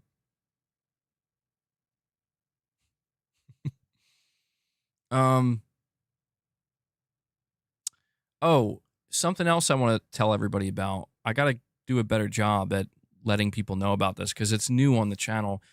And Digital Dude, you reminded me of this because I see you posting in there all the time. If you're on YouTube mobile, go to the community tab on my channel, and you're able to actually join the community section now, where it's basically a place where you guys can post, kind of like Discord a little bit, like Temu Discord. But yeah, that's a feature that now exists on YouTube, and it's active on my channel. I do check it, multiple times throughout the week, and I engage with some people. You can post pictures and stuff, and just chat amongst one another. But be sure to go check that out if you're interested. Jim Ryan, let the games do the talking. Yeah, I mean, that's the best Jim Ryan quote. So I guess we'll wrap up this topic about GTA 6, because we did talk about it quite extensively, but I just want to get some final thoughts in here before we move on and talk about the live service situation with Sony, because we do have a little bit of an update with that. Oh yeah, the how to share your games. I should still have that one programmed, unless that's the one that actually might be the one that's not working. I'm gonna have to figure that out. My final thoughts for now on this GTA 6 leak / rumor. I believe it. I think it's real. I think it makes sense. I think it would make a lot of sense for Sony to go above and beyond to try to support Rockstar and do whatever they can to help optimize, because I think Sony's well aware of how important GTA 6 is going to be for the PlayStation console and just the remainder of this generation. And And it also does make a lot of sense that Sony would have a marketing deal with Rockstar for GTA 6, simply for the fact that the game was already shown running on the base PS5. They highlighted that. They've had previous partnerships with Rockstar. But on top of all that, and this is just a little bonus, maybe reading too much into it, there was a console featured in the GTA 6 trailer that looked basically like a Temu PS5. So there are a lot of signs here that point to the potential of this rumor actually being true, but we do want to take it with a grain of salt. We do want to be a little bit careful to just immediately jump to the conclusion that there it is, it's happening. And we have Josh Z, a longtime member. Absolutely huge shout out to Josh Z for being a member for 63 months. By the way, I got to let you know this too. I was actually a little bit frustrated when I saw this. I think it's good for channel members, but man, it just puts even more pressure on me. The membership badge that Josh has is for being a member for 5 years. And I just saw that YouTube increased it to 10 years now. So there's one for 6, 7, 8, 9, 10. And so I'm going to have to contact my guy. And I guess I'm going to have to try to see if I can get more member badges made, because I wasn't expecting them to do that. I was like, 5 years is a crazy long time. And they're like, what if we just double it? So, yeah. Josh, we'll see if we can make that happen for you, man. But you're saying here with your milestone chat, Andy Serkis's best moment is just before the final fight when he starts quiet and shouts his dialogue. Literal chills. Even though I disagree with the character, I felt like he was talking to me, which is impressive. Yeah, I remember when I did my review of Expedition 33, I remember that I kept highlighting that I think Andy Serkis's performance is really, really good in this game. Like, it was like surprisingly good. And that was like the performance that kept standing out to me. I think Gustav is my favorite character, but Andy Serkis's performance as Renoir was my favorite. And yeah, dude, I mean, I don't know if I agree or disagree with where he's coming from. You know, I don't know if I agree or disagree with it, because it's one of those things where it's like, yeah, I can totally see his perspective and I completely understand where he's coming from. But it's one of those things where it's like, you can really see it both ways. And I think he just did a good job of kind of bringing that emotionality to the character that I think, in order to properly convey the heavy themes that Expedition 33 was dealing with, I think it was necessary to have that high caliber, high level performance. And that was another thing that shocked me when playing that game, man, is I was just like I saw trailers for this game and I saw like snippets of gameplay, but I just had no idea. I'm like, my God, I know that they were bragging about the cast that they had for this game and all the voice actors and actresses, but they really brought their A game, man. And New Soul 9 with a $2 super chat says, MBG, did you beat Simon and Clea on Expedition 33? Actually, I have not yet. I have not 100% at Expedition 33. I think I got stuck on Clea. I don't know if I'm saying her name correctly. And I know that basically the only way you can win that battle, I believe, is you actually have to be perfect with your parries. Like, you actually can't miss. And I think I was having a really difficult time, and I'm like, oh, okay, I'll come back to it. And I never did. There's still stuff I have to clean up. I think I'm like 75% or 80% complete for Expedition. So I don't know if I'm going to go back to it to try to get the platinum. I'm not sure. Like, I'm in this weird state right now where I noticed this year that my itch to 100% games and go for platinums has dissipated a lot. And I don't know why that is. Maybe it's just been a hectic year, a lot going on. And so I just have not really had the time or the level of commitment. But I don't know. It remains to be seen if I'm going to go back and 100% Expedition. I want to. I remember when I was playing it, I was like, oh, I don't have that many trophies left. But some of the stuff I had to complete was some of the hardest stuff in the game. And Whiskey Gaming, a longtime member for 53 months. He's approaching. He's getting there. He's getting to that 5-year mark. He says, make the next 5 badges all the controllers. I mean, that's what makes it tough whiskey is like, that would be cool, but I don't know how people feel about it on a broader level. Like, I could do that, but for all I know, like, for example, like Josh Z has the highest member badge you can get right now for 5 years. If I don't know how he would feel when he moves to 6 years, which is even longer, right? You got a PS1 controller now. I don't know. Maybe the consoles. I don't know. I really felt like the final badge, the 5-year badge, the one that Fred and Josh have. I really thought that was the one. Like, that's the best one. Like, it's not going to get better than that. Kind of celebrates the heritage of the PlayStation. You know, classic logo. So I don't know how I'm going to top it, man. But we'll see. We'll see what we can do. Maybe the consoles. Yeah, maybe that could work. All right, so let's move on and talk about this Sony live service update. Mrs. MBG says make it an OG PS1. GTA 6 with 60 FPS would be crazy. Well, the rumor's claiming that that's what we're looking at. So yeah, we'll move on to the next topic. I think we talked about the GTA situation long enough. We'll wait to see if we get any updates. I think what would be interesting, and this will be the final thing I say, is if we can get other insiders or leakers or anybody else to try to corroborate this, because right now this rumor is coming from one source, and that's, you know, probably the biggest reason I would tell everybody to take it with a grain of salt. I really want to know if some other insiders, maybe if they do a little bit of digging, somebody can maybe try to corroborate it. And I think if we get a second rumor, a second source, then I think it would be safe to say that this is maybe locked in 100%. But yeah, I want to talk to you guys about the Sony Live Service situation. Once again, it's, you know, it's not the best topic, I know, and it's something that people are tired of hearing about, but I do think this is important enough to highlight. I don't want to just kind of like sweep it under the rug. There's a report here from PlayStation Lifestyle, and it says Sony Interactive Entertainment's live service endeavors have taken another hit with Destiny 2 Edge of Fate. Bungie's latest expansion opened to 1/3 of the player count that Destiny 2's previous expansions saw, raising concerns about the game's long-term health.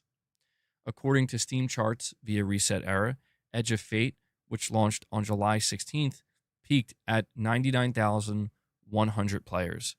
Previous expansions, The Final Shape, Lightfall, and The Witch Queen, all peaked at 314,000, 316,000, and 290,000 players, respectively. This is a pretty massive drop for the multiplayer game, especially one that is a major contributor to Sony's current live service revenue. Destiny 2 has been struggling for a while, with Bungie admitting in 2023 that the game was underperforming. Sony acquired Bungie specifically to advance its live service efforts, and so far, we haven't seen any positive results. The developer, which is now considered a part of PlayStation Studios, has undergone significant layoffs numerous times. It's unclear what the future holds for Destiny 2. As for Bungie, the studio's next game is the revival of Marathon that has unfortunately already hit a snafu. Marathon's reveal received a lukewarm reception, and it didn't help that it was caught plagiarizing work. Bungie has since delayed Marathon indefinitely. Now, I think this is important to go over because we need to talk about, again, Sony's. Let me back up.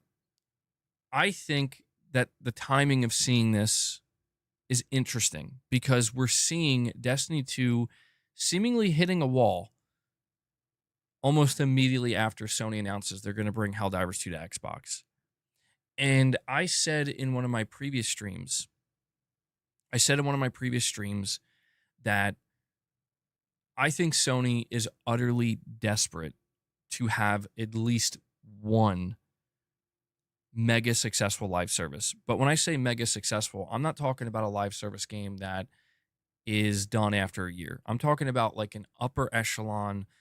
a game that's in the top 10 rotation every year. And I think the desperation was obvious back in 2021 and 2022 when Jim Ryan said we're going for like 13 live service games. I think the desperation was obvious when they bought Bungie and they bought multiple new studios that are totally unproven, but it sounds like they might be able to make a live service game, so let's buy them anyway. But there's no doubt that Bungie is the biggest, I would say, is the biggest bullet point, or it's the boldest move that Sony made when it comes to their leap into live service. And I feel like a lot of people kind of had this feeling, myself included, with Bungie, that regardless of what happens with games like Concord, and regardless what happens with Helldivers in the long run, will Helldivers be able to be that top 10 upper echelon game for the next 5 to 10 years? We're not sure. If they play their cards right, I think the answer is yes, but we don't know. But hey, even if none of this works, right? Last of Us multiplayer canceled. Fair Games seems like it's going to not do well. Concord was a massive flop. And maybe Helldivers starts to wane. We still got Bungie and Destiny 2. Now, what's super interesting is that apparently Destiny 3 is not in development. Destiny 3 is something that apparently has not, it's just not, it doesn't exist. Destiny 3 apparently does not exist. Marathon really is the next big thing from Bungie. Bungie put all their eggs in the Marathon basket, seemingly. There was a second incubation project, Project Gummy Bears, which Sony decided to spin off from Bungie, bring inside to PlayStation Studios internally. Who knows what that's going to be like? I mean, for all we know, that could be another train wreck. But I feel like all this is to say that Destiny 2, I feel like, was supposed to be kind of like the safety net. Like, hey, if all else fails, we bought Destiny 2. We own Destiny 2. And here we are looking down the barrel of the next, I guess it's a smaller expansion overall, but significant expansion for Destiny 2 nonetheless. And they're now looking at 1/3 the players showing up. I can't imagine Sony is feeling very good right now. In fact, I would go as far to say that Sony might be pretty worried about this. I think Sony maybe does, by this point in time, they have I don't want to say a contingency plan, but they are kind of prepared for the worst. Where, like, I think Sony maybe has ran through a scenario where, what happens if Destiny 2 fails and Marathon fails? What then? I think it's going to be really bad. I think it's going to be really bad. I think it's going to be a lot of money lost. But I do think that, we are looking potentially at the beginning signs of Destiny 2 truly being on its way out, where I feel like the last major expansion, which one was it? It was the Final Shape. I think that was the last major expansion. I remember there were all these rumors coming out and all these reports. I know Edge of Fate, that's the last one that just came out. But Lightfall, is that what it's called? I'm just trying to get it right. There's so many. I think it's, no, the Final Shape, sorry. There was Lightfall, then the Final Shape. Lightfall, I think, was considered disappointing. And then the Final Shape, if I recall correctly, pretty much everybody was rooting against it because it sounded like it was going poorly. It was not going to meet expectations.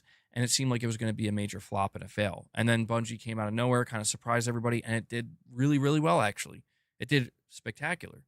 I still don't think it did well enough to make up the budget and make the money back, but it did a lot better than we thought. Fast forward to where we are now, and this is starting to look like this is the beginning of the end for Destiny 2. And to be honest, I'm starting to think we are witnessing the beginning of the end of Bungie. I know that sounds dramatic. I know that sounds loaded. And I'm not trying to jump to conclusions. But when you look at what's going on with Marathon, we're like, dude, I have no idea how Sony plans to handle Marathon. Because I feel like Sony's got 2 games right now, 2 live service games that are at very high risk of being another Concord level disaster. Fair Games, I think, is a much higher risk of being a Concord level disaster because you're talking about a brand new studio with a new game that is completely unproven. We haven't even seen the game. and nobody cares. Nobody knows this studio doesn't have a history. It doesn't have an established fan base. I think Fair Games is at very high risk of being another Concord. And I think Sony knows this. I think that's why we haven't heard anything from it. We haven't seen anything, and why the game just seems to also be indefinitely delayed. I do think that Bungie with Marathon is at risk of being another Concord situation, although I think the big difference here is Bungie does have a certain built-in fan base that I think will ensure it can at least get off the ground. But after the latest episode, the latest controversy where it's like, oh yeah, we plagiarized again. After that, I feel like, I don't know, man, that built-in fan base that they were kind of maybe relying on being there day one, I think they may have lost a lot of people. And Arnie Vesper comes in with the super chat, and he says, hey, ABG, listening to you from the ocean, kayaking. Damn, Arnie Vesper. That's kind of crazy. Well, I'm glad I could be there with you, I guess. Just enjoy the sound of my voice. And be safe. Bro's listening to me out there. He's on his own. He's in the middle of the ocean. Single, just one man and his kayak. And Press X podcast. I was going to say something really dark. Screw it. I'll just say it anyway. Arnie Vesper. I'm not going to say, I'm just going to say it. He's a pro. Arnie, you're a pro. You know what you're doing. But could you imagine if this dude gets lost at sea? It's like the last thing he ever heard was just me talking about Sony's live service. Dude's in the middle of the ocean. He goes he's, lost at sea. He's toast. And that's the last thing he heard. I'm sorry, MRPD. Those are the thoughts. When somebody tells me they're in the middle of the ocean kayaking, listening to me, I'm not gonna lie, that's the first thought that comes to mind. Be careful, man, because that sounds to me that's a little scary, a little intimidating. He'll be fine, unless he's trying to kayak in the middle of the Bermuda Triangle. He'll be fine. At least he's informed.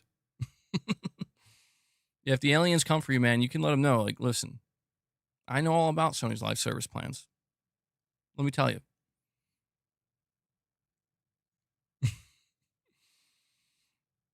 Saying this is seriously the life, man. I hope I meet some whales. Arnie, you're scaring me. That's crazy, though. I mean, Arnie, are you literally in the middle of the ocean, though? Are you close to land? If something happened, are you gonna be able to swim to shore? Or are you just out there? Because the ocean scares me in that way. You're just out there, you're out there. That's it.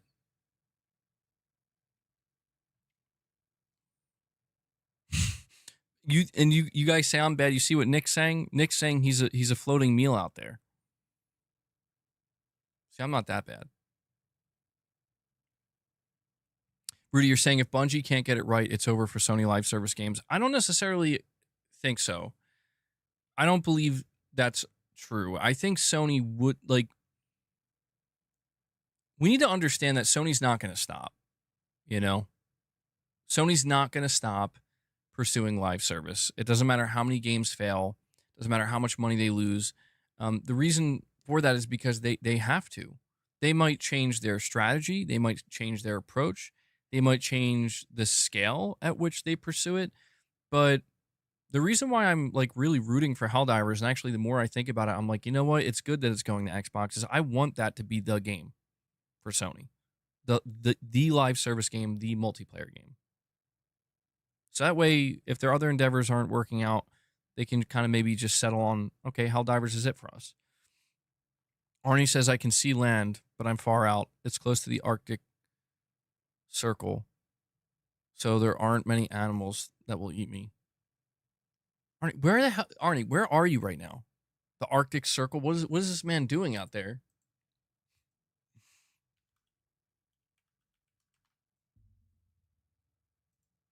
I'm looking it up now. The Arctic Circle.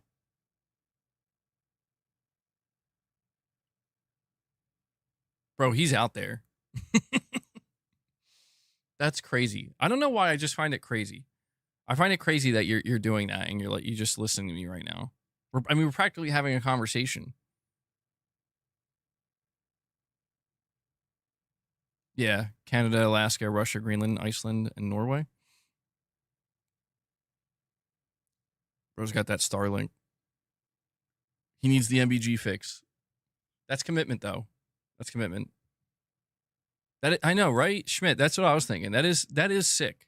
Like, that's crazy to think. Dude's like completely on the other side of the world, out in some freezing ocean water. That's cool.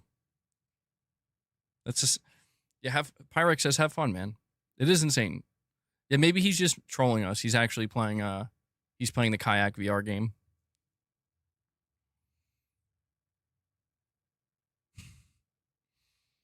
But yeah, man. I can only hope so. 0 point. Petrov, you're saying I've been above the Arctic Circle in Sweden. Prince says the furthest north he's been is Italy.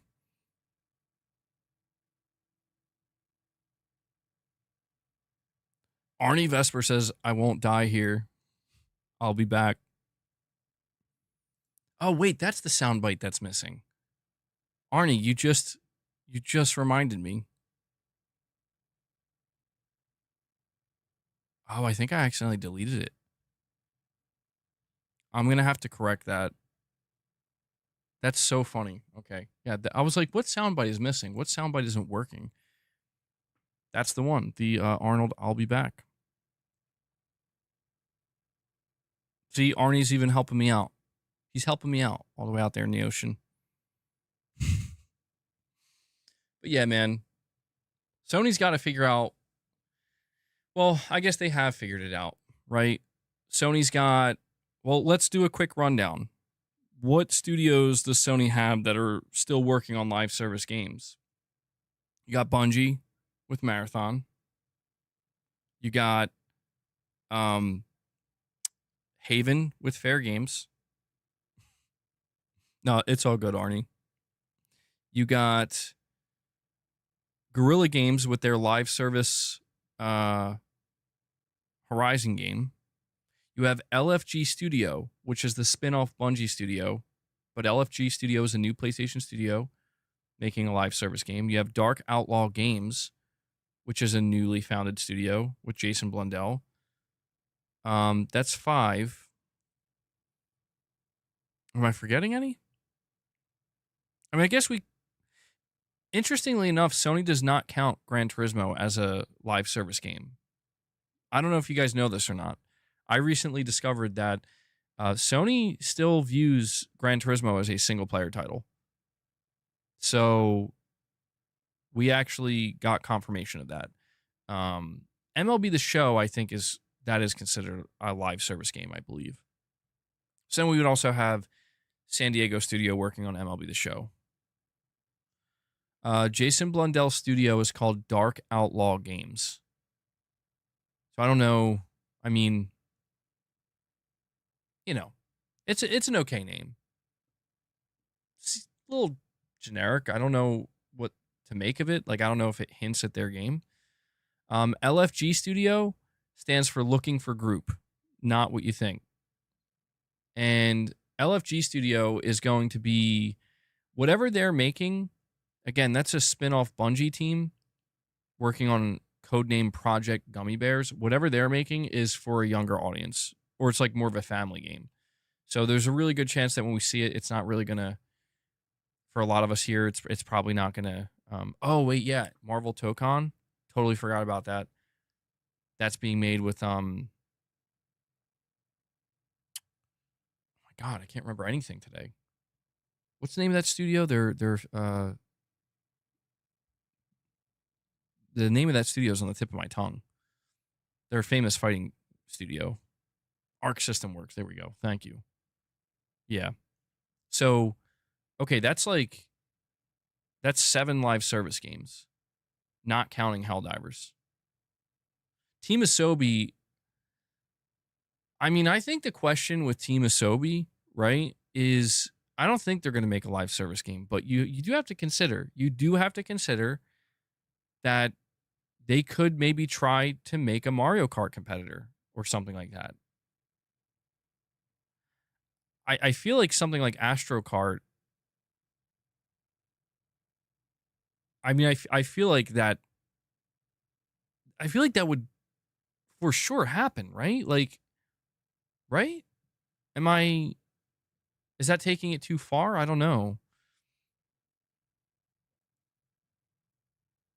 Oh, yeah, Media Molecule. I don't think they're making a live service.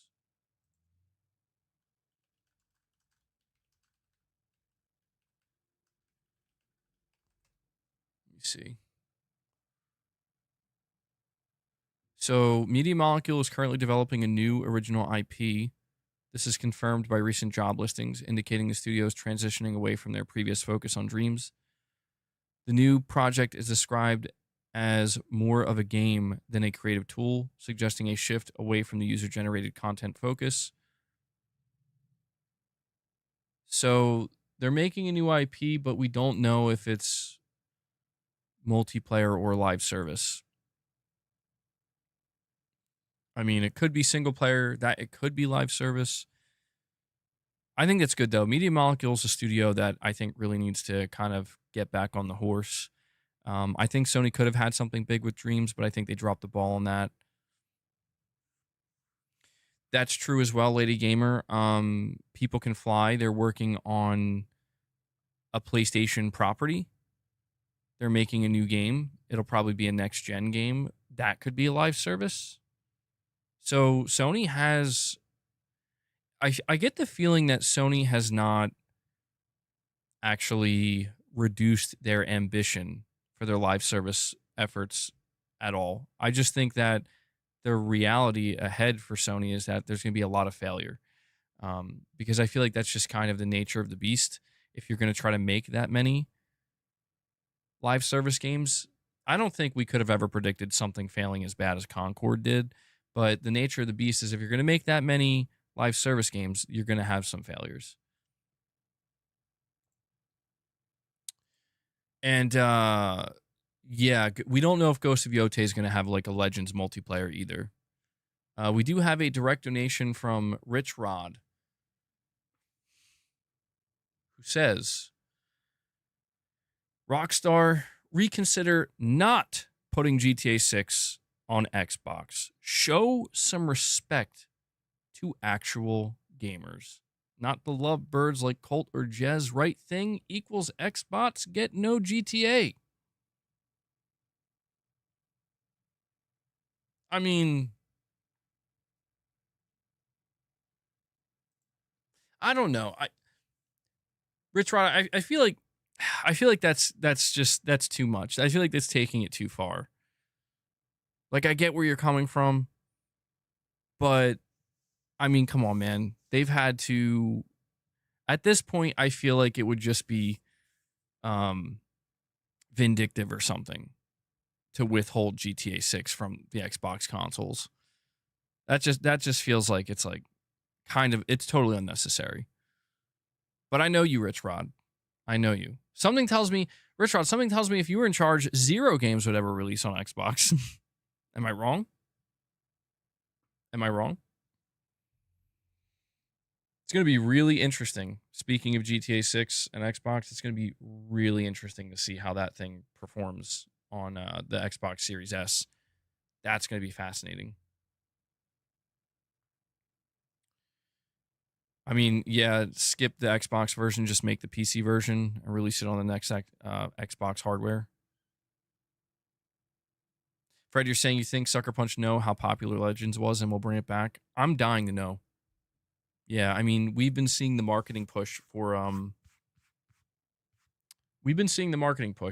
Ghost of Yotei, and we got the state of play, we've gotten interviews, but they have not said a word about a potential follow-up to Legends. And Oh man, I really do think that Sucker Punch, out of all of Sony Studios, should do something with the Ghost IP in the multiplayer space, because I'll tell you what, man, I would be way more excited for a Ghost Legends, a Ghost of Yotei Legends live service game than I am for like a Horizon live service game. Got to be honest. That sounds way more appealing to me, um but I guess it just depends on, like, the thing that I don't understand about Ghost of Tsushima Legends and confuses me is, what was the goal? Like, what was the purpose of that? Because it's clear that Sucker Punch put a lot of effort into it, but they put a cap on it where they're like, we want to make it like a complete small package. But then they give it away for free, though, for anybody who bought the game. So I don't know, maybe it was just to help sell more copies of the game, but then it was kind of structured like a live service game would be structured. Was it them testing to see if they would be capable of making a live service game like that? We don't really know what the true purpose of, Ghost of Tsushima Legends was, like why they did it, and what they were hoping to achieve. And I just hope that, yeah, I kind of hope what you're saying is true, Fred, that they understand that people really liked it. And they updated it as well. Like, they had updates for it and stuff. Not many, but they did have some. I hope that they do another one. Maybe it doesn't have to be a live service, but, Ghost of Tsushima was incredible single player wise, but Legends really elevated it. And I think Ghost of Yotei has that same potential. Absolutely. But one other thing I'll say when talking about Sony's live service games is the fact that they had Bluepoint working on a God of War live service. I think you had Naughty Dog working on. Naughty Dog was working on The Last of Us multiplayer, which was going to be a live service. You got the Horizon live service. It's clear that Sony, and I understand it's not a dumb idea. Like, on paper, it's a good idea. I just think in practice, in terms of execution, it's a lot more difficult than it seems. The idea of taking your established properties, the ones that are very well known and do really well, and trying to create a live service environment for those games so you can get those players to constantly exist there. It makes sense. It makes sense. I just think that it's like, yeah, trying to achieve that is really tough. And I still kind of question if they should do that or not. I mean, it's like I'm saying with Ghost of Yotei, right? Like, I don't know. I don't think I want Sucker Punch to just make a live service game that they have to continue to update for years. They said it themselves. They said they're one game at a time studio. So it sounds like they don't even have any plans of trying to work on more than one game at one time. And I don't think Sony's going to force them. But it does seem like Sony maybe is less. I don't think Sony wouldn't let them do it. I think if Sucker Punch wanted to do a multiplayer, like expansion for Ghost of Yotei, I think Sony would absolutely let them. But you can tell that Sony, they want the big hits. They're not really interested in that anymore. So I don't know. It remains to be seen.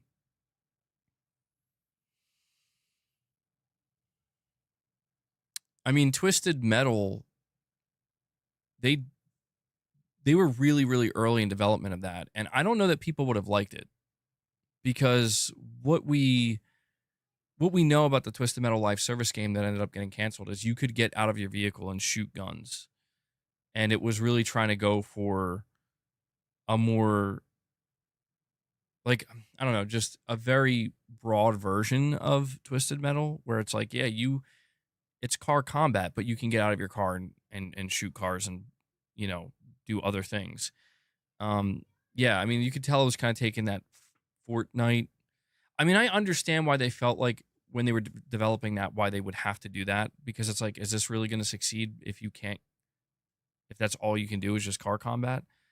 I think it maybe could have, but I understand why they were like, maybe we have to do more. But whatever they were working on was not coming together, and it ended up getting canceled.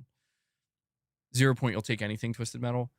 You could tell Sony really wanted to have a Twisted Metal project ready to go because they have the Twisted Metal show, which I think is actually season 2 is coming out at the end of this month, and the Twisted Metal show was actually really good from what I remember. I watched it and I was like, that was actually, I expected that to be trash, and it was actually very entertaining.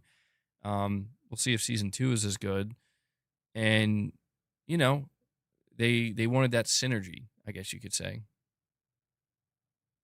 I think if they do a Twisted Metal game, focus on single player, build up the multiplayer aspect on the backside. Yeah, that'd be an interesting way to go about it. I don't know. I don't know if Sony is, since they canceled, they did greenlight a Twisted Metal project and then it ended up getting canceled. I don't know if they're going to be willing to do it again. But I will say that if the show remains successful, if the Twisted Metal show remains successful, you know, there's a really good chance they're going to be like, we need to find the right dev. We need to keep trying to pursue Twisted Metal. So I don't think all hope is lost. I think there might actually still be a decent amount of hope there. It's just a matter of finding that right team and really figuring out like what a modern day live service Twisted Metal looks like. Because let's face it, if Sony does make a live service, a Twisted Metal game, it will be live service. There's no other way around that. I would be interested in that. Yeah. I played a little bit of Twisted Metal growing up, but it was not like, it wasn't something that I played a lot. It wasn't like a go-to game for me, but I do remember playing it and being like, this is pretty cool. I remember thinking Sweet Tooth was cool. Can you imagine a Metal Gear Solid series on Netflix? That'd be crazy. Yeah. I'm surprised something like that hasn't happened yet.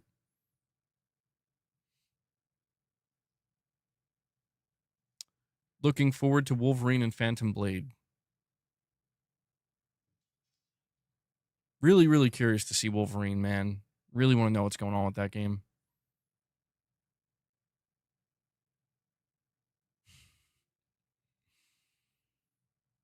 Kojima making Twisted Metal. Now that I would pay to see. If they just took the OG PS1 and updated it and do a $45 drop on the store, I mean, it'd have to be a pretty big update. MRPD are saying, according to Detective Seeds, Wolverine is 2027. I wouldn't be surprised, MRPD. When I've been getting the feeling that Wolverine is not actually even a 2026 game. I think Wolverine might be the swan song of the PS5 gen. I think Wolverine's going to fit in that spot where Ghost of Tsushima or The Last of Us Part 2 was at the end of the PS4 generation. It does seem like maybe it did get rebooted.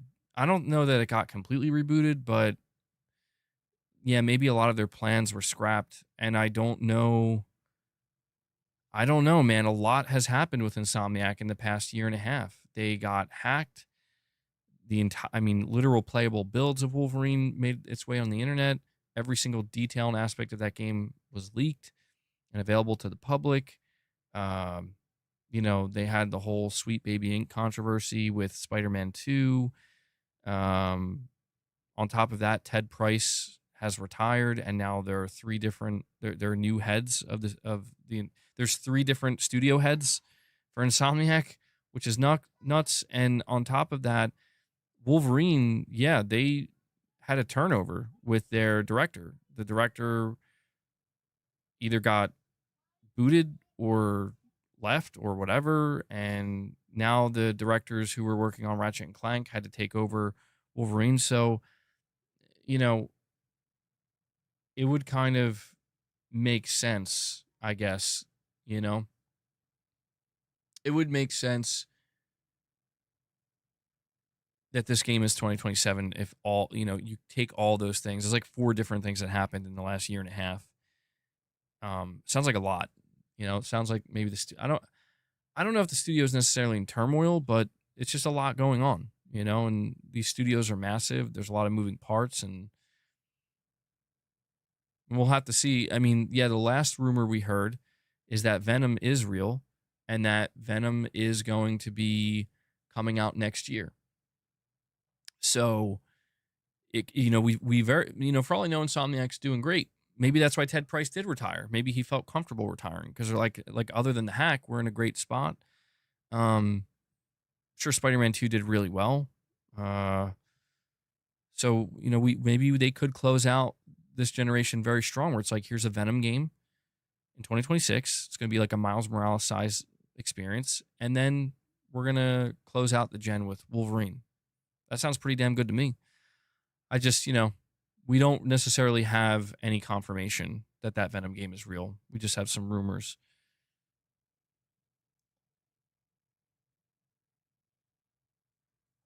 The duality of man, says Hanzo.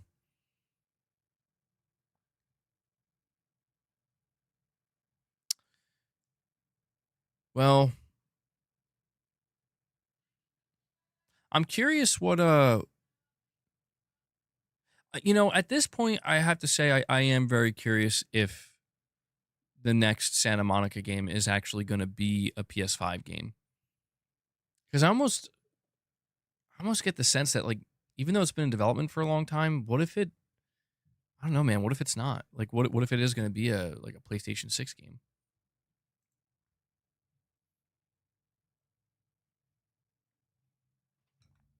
And we have another direct donation from RichRod.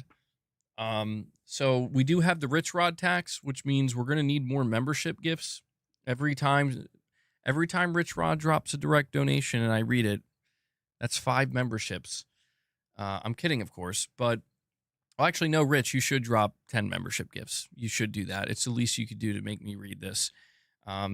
But we are 4 members away from hitting a third goal today. We're sitting at 71. I don't even know how we're sitting at 71. You guys are crushing it today. But 4 more, and we'll hit that 75. But RichRod says, if you are in here and main Xbox, get out or toss it. You're the reason gaming is dying. Grow the F up. Don't slob the knob like Colt, who keeps it. And I'm just going to end it there. I probably read too much. Okay. Well, the RichRod tax is in full effect. We're gonna need 10 memberships for that one. Armani Coleman says, I can't do 10 memberships, but here's $1. Armani. Thank you, buddy. Thank you. $1 for one word read, for one letter typed on RichRod's behalf. This guy, dude. Isley says, I just unplugged my Xbox. Is that a Pepsi? It looks like his picture is of a can of Pepsi. What's he trying to say? What's he trying to say? Prince G says RichRod has bars, bro. Armani says, Pepsi says, I hope Rise of Hydra doesn't get canceled. I don't think it's going to get canceled. No. That game has to be pretty far in development. Yeah. I'm not reading that last part, Rich. Rich, you drop 10 memberships, I will read that last part. Getting crazy in here, man. Yeah, Rise of Hydra was supposed to come out this year, but it got delayed to next year. So I think it's safe. But you think it's going to flop hard if it's not an action-adventure game? Well, Amy Hennig is behind it, and I think the last game she shipped was Uncharted 3, if I'm not mistaken. So she has, she knows what she's doing, but it is interesting to think it's been that long. It's been that long since, since we got a game from her. #RichMod. Damn, bro. I mean, I think Rise of Hydra is an action and adventure game. I don't know if that's been explicitly confirmed, but that's what it seems like to me. I mean, what else would it be?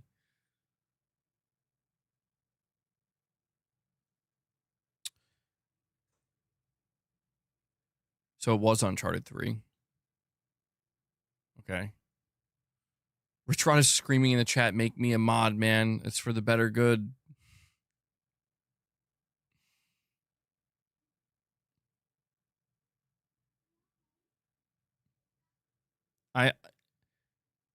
RichRod, I've encountered chaos like you before, bro. Oh, here we go.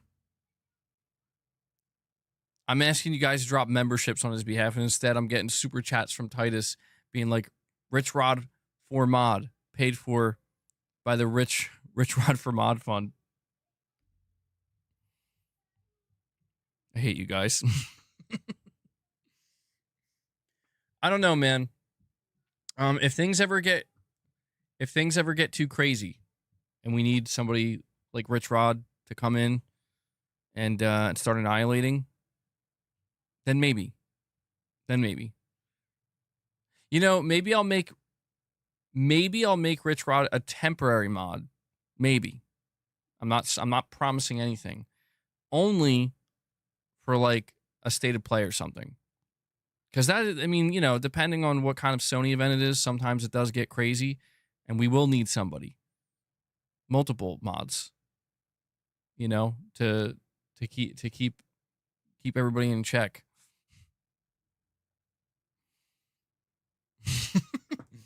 Titus, you're not helping. By saying that will be chaos makes me less inclined. I will destroy all the evil bots.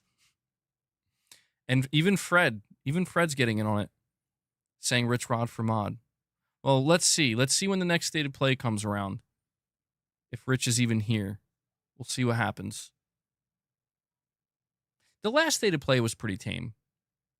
The previous two before that were out of control. The last state of play, the Ghost of GOTY one, that was pretty good. This is a republic. The people want it. You think this is a republic? No. No, I'm just kidding. We'll see. We'll see, RichRod. I'm going to laugh when the first thing RichRod does, if he ever becomes a mod, even if it's just for a day. Even if it's just for a day, the first thing he does, ban all the people that tried to advocate for him. MB communism. This is a dictatorship.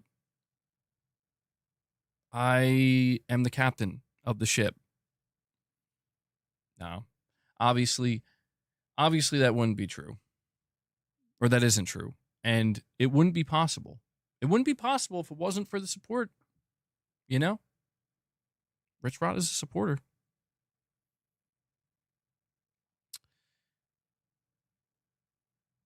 Let's see. Prince G, sometimes I worry that that's secretly who that is.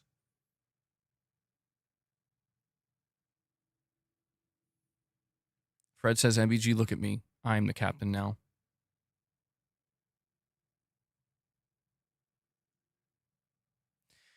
Oh, boy.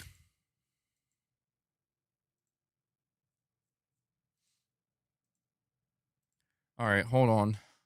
Let me go check something. And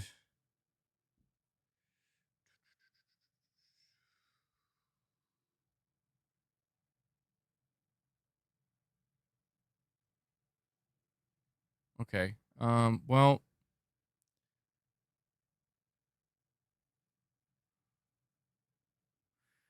so guys, I wanted to go check on this.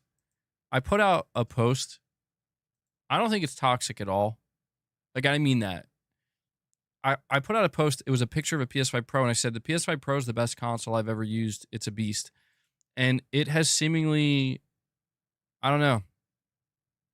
It has, it's a very,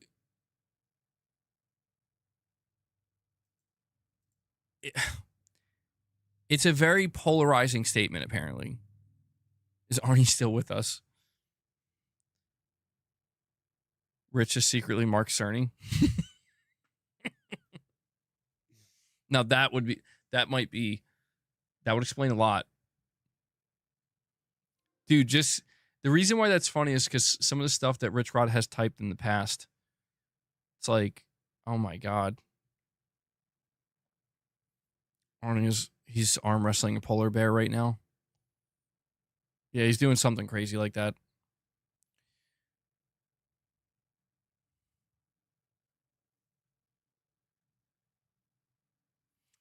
Wow, Prince G says Arnie is being digested by a great white. Holy shit. Well, that escalated quickly.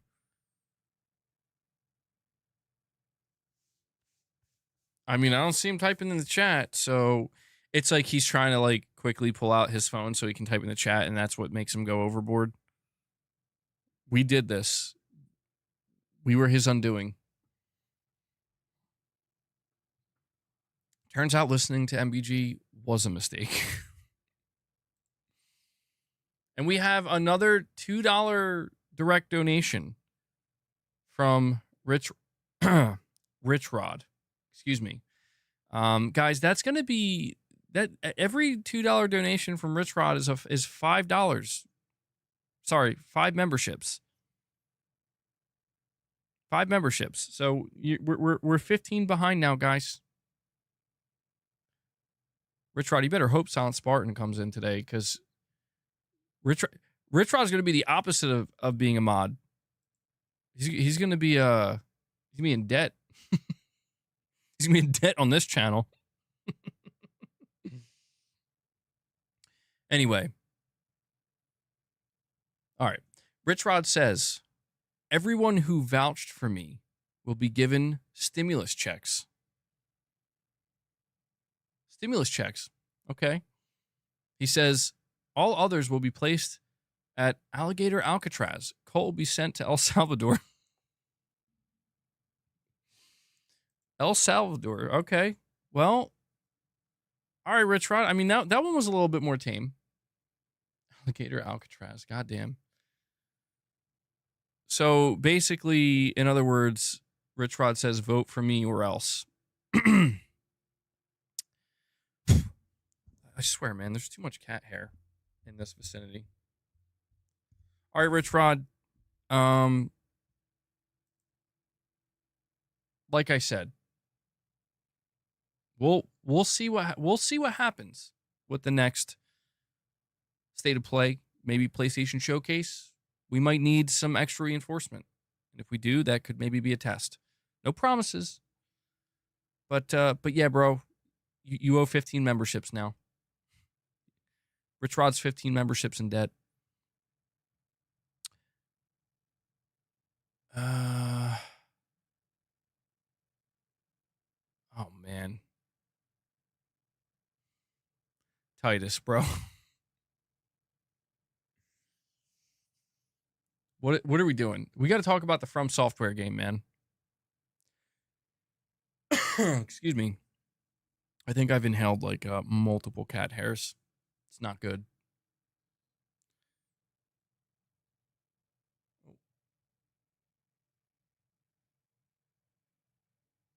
Okay. Not sure what that is.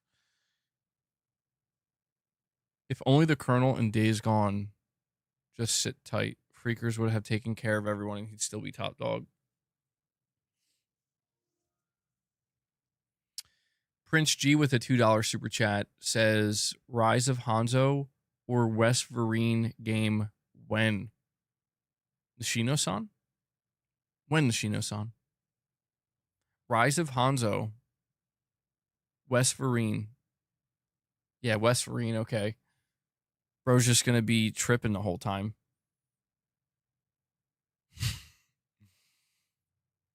What are those claws going to look like?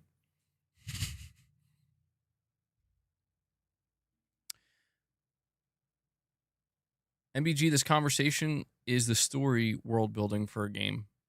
Yeah, seemingly. We're creating our own lore over here. Not going to lie, I'm hyped for RE9. I'm hyped for RE9 too, yeah. I'm wondering if we're going to see Resident Evil 9 at Gamescom. It's about a month from now, but I think we will. The timing seems right. I need a call-in segment. Oh my. A call-in. Yeah, I'm sure that would go great. That would go just wonderful. Yeah, we're gonna screen people and they're gonna seem totally normal. We're gonna let them in and they're just gonna it'll be canceled. You gotta be, dude. A call-in show would be the worst thing. That'd be the end of the channel, like for sure. Would be entertaining, but it would be short-lived. I'm out of coffee. No doubt about that. Members call in. Still not a safe bet, Hanzo, when a lot of people get membership gifts. Members call in on a member's show. No call-ins. I refuse. Text only, man. Can we do a stealth stream? Fred, am I not on the same page as, like, do I not understand what a stealth stream is?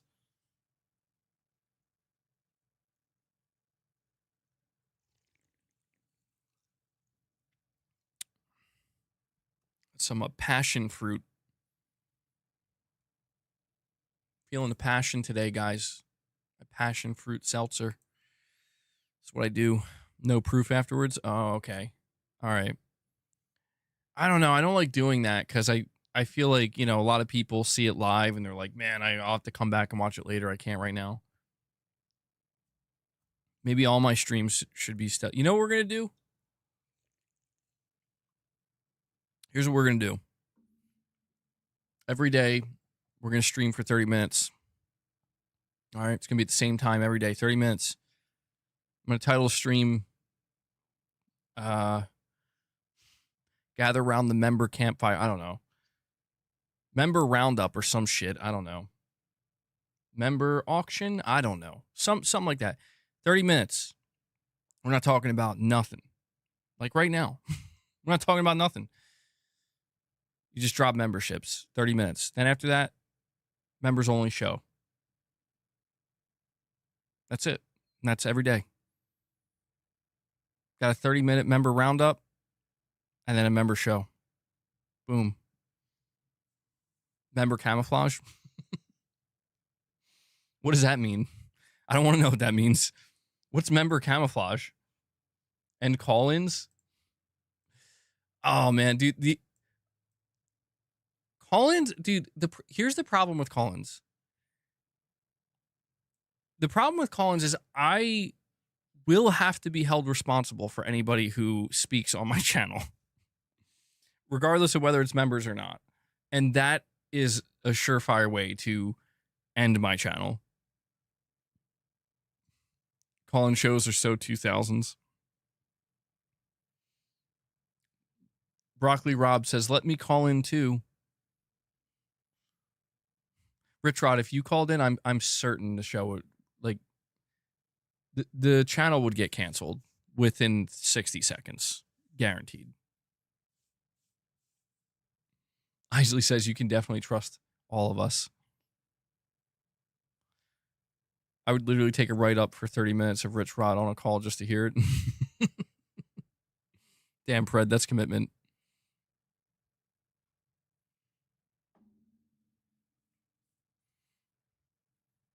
Broccoli Rob says, let me and RichRod host once.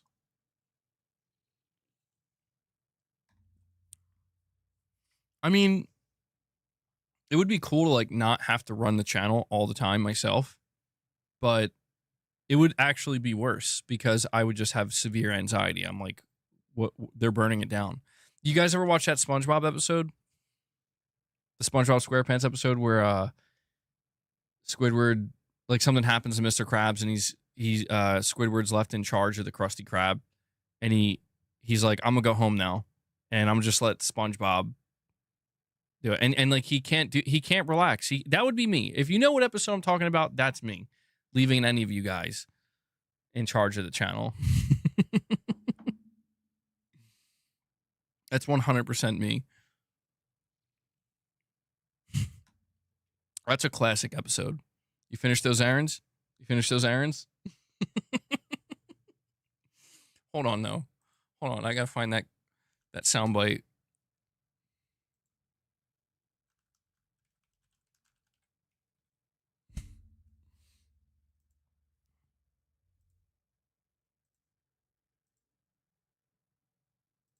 Sick fantasies run through my mind. I will not go back to that restaurant. You know what? We are straight up going to react to a SpongeBob clip. Here we go. Let's see if this works.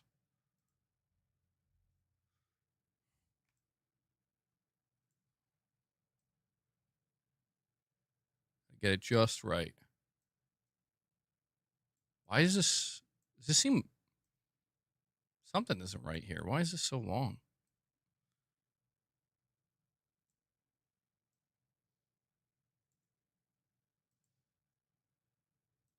This is it, man. Yeah, that would 100% be me if I left this channel in charge. If I left it to RichRod and Broccoli Rob and what, Titus, throw him in there too. Yeah, that'd be me. Yo, I miss classic SpongeBob. That's such a classic. Now, the best part of that episode actually comes after that, when he goes completely insane. Didn't think I would be reacting to a SpongeBob clip on this Press X podcast episode, but here we are. Dude, SpongeBob really is one of the greatest cartoons of all time. It really is. I mean, I grew up watching SpongeBob, but even as I got older, like the first 4 or 5 seasons were so damn good. Like, they're truly timeless, and you don't have to be a kid to enjoy like the first 5 seasons. Is like some of the best cartoon writing ever. I haven't watched Family Guy in a long time. My young nephew was asking me to watch the Patrick Star Show.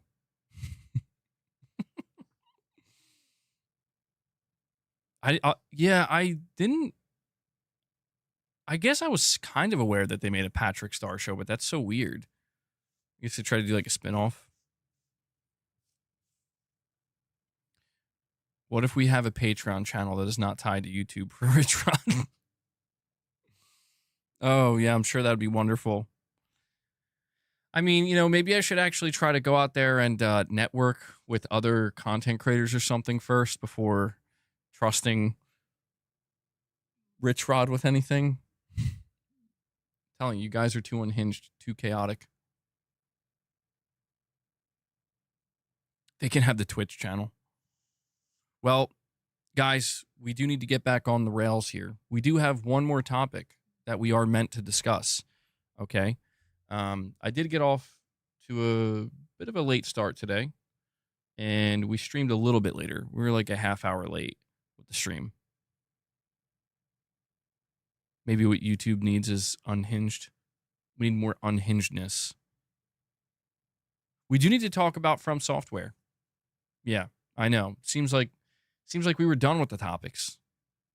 I mean, when EBG's here reacting to a SpongeBob clip, that's when you know the topics are cooked. But we do have one more.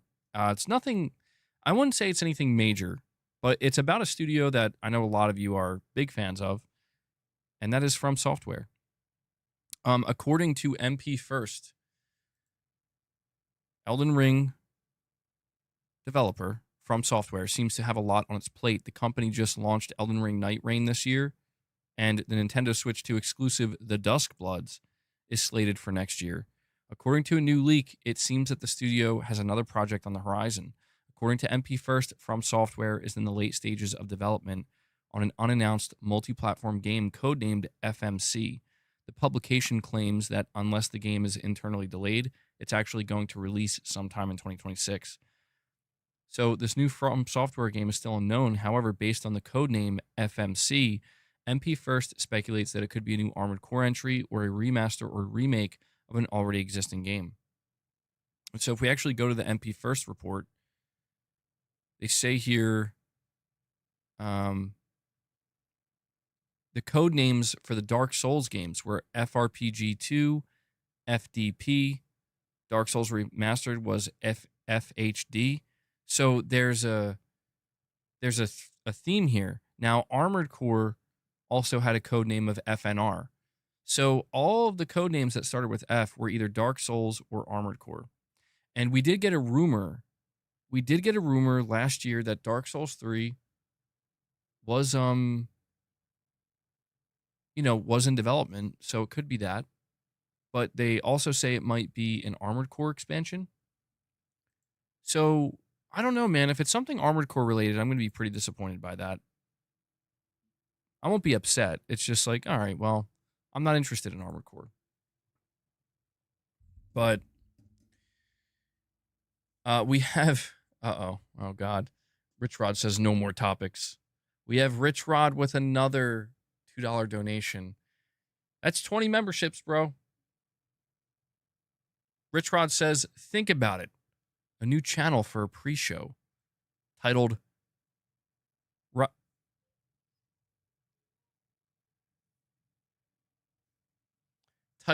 Rob, Rod, and TITS.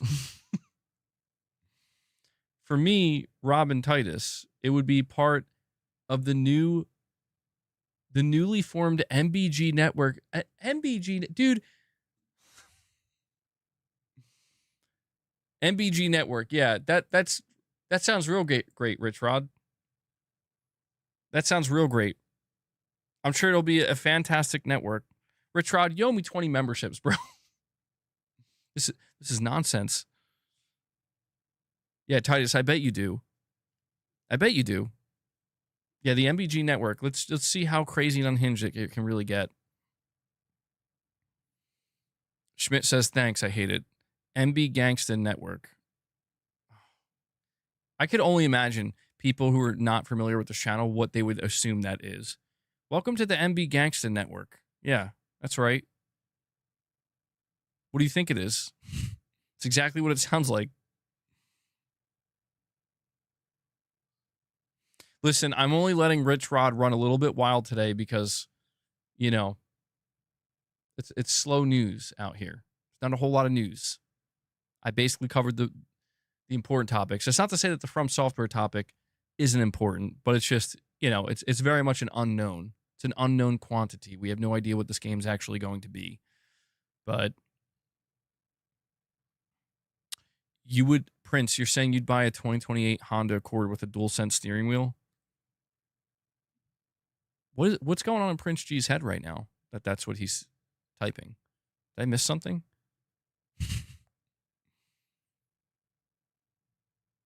We can have multiple channels. We can even make a kid-friendly channel or a gangster channel. Like, I love how RichRod's got these big plans. Like, bro.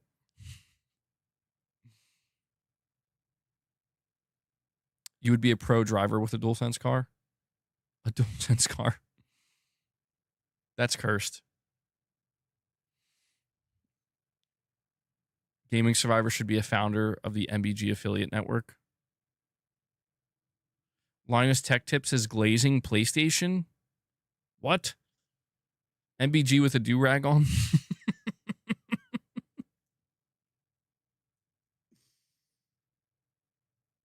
I mean, it would be like cultural appropriation if I did that and like wore like a gold chain, right? Right? And like a wife beater.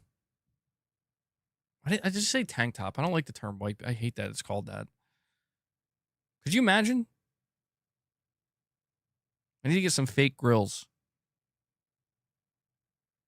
I need to be like a big MBG chain. Just massive MBG chain hanging, Terrence, we're not talking about that, man. We'll sort out the political correctness later. Yeah, I'm sure that's a great plan.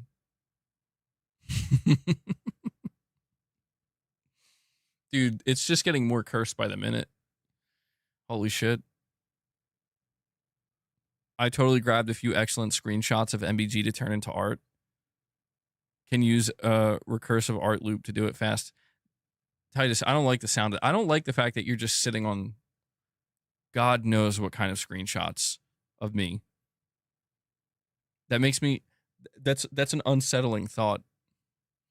Titus is just sitting there like, he's got that like evil Mark Cerny look, bro.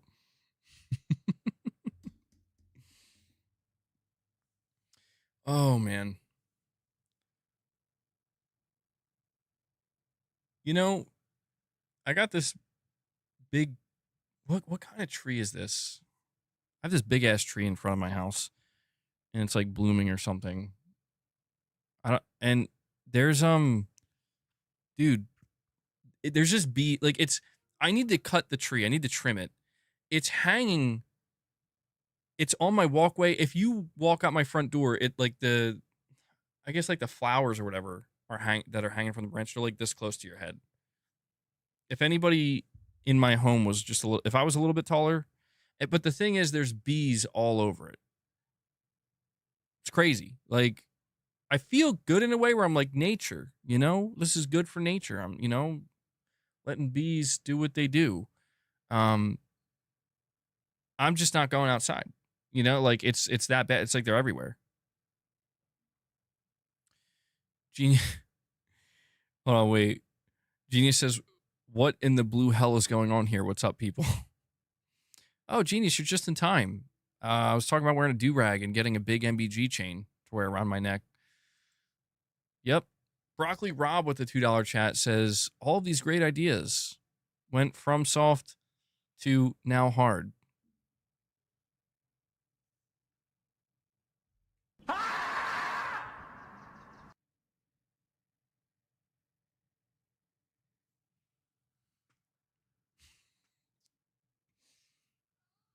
Broccoli Rob, I mean, I got to give you credit. You made it relevant to the topic. I don't know how you did it. You made it relevant to the topic. Went from soft to now hard. I mean, that might be the peak. Pause. Hold on. That might be the peak, though. Malibu's Most Wanted. Dude, that's the first thing that comes to mind. That movie was funny.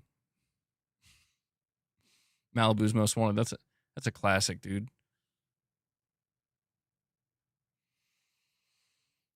Well, where do we go from here?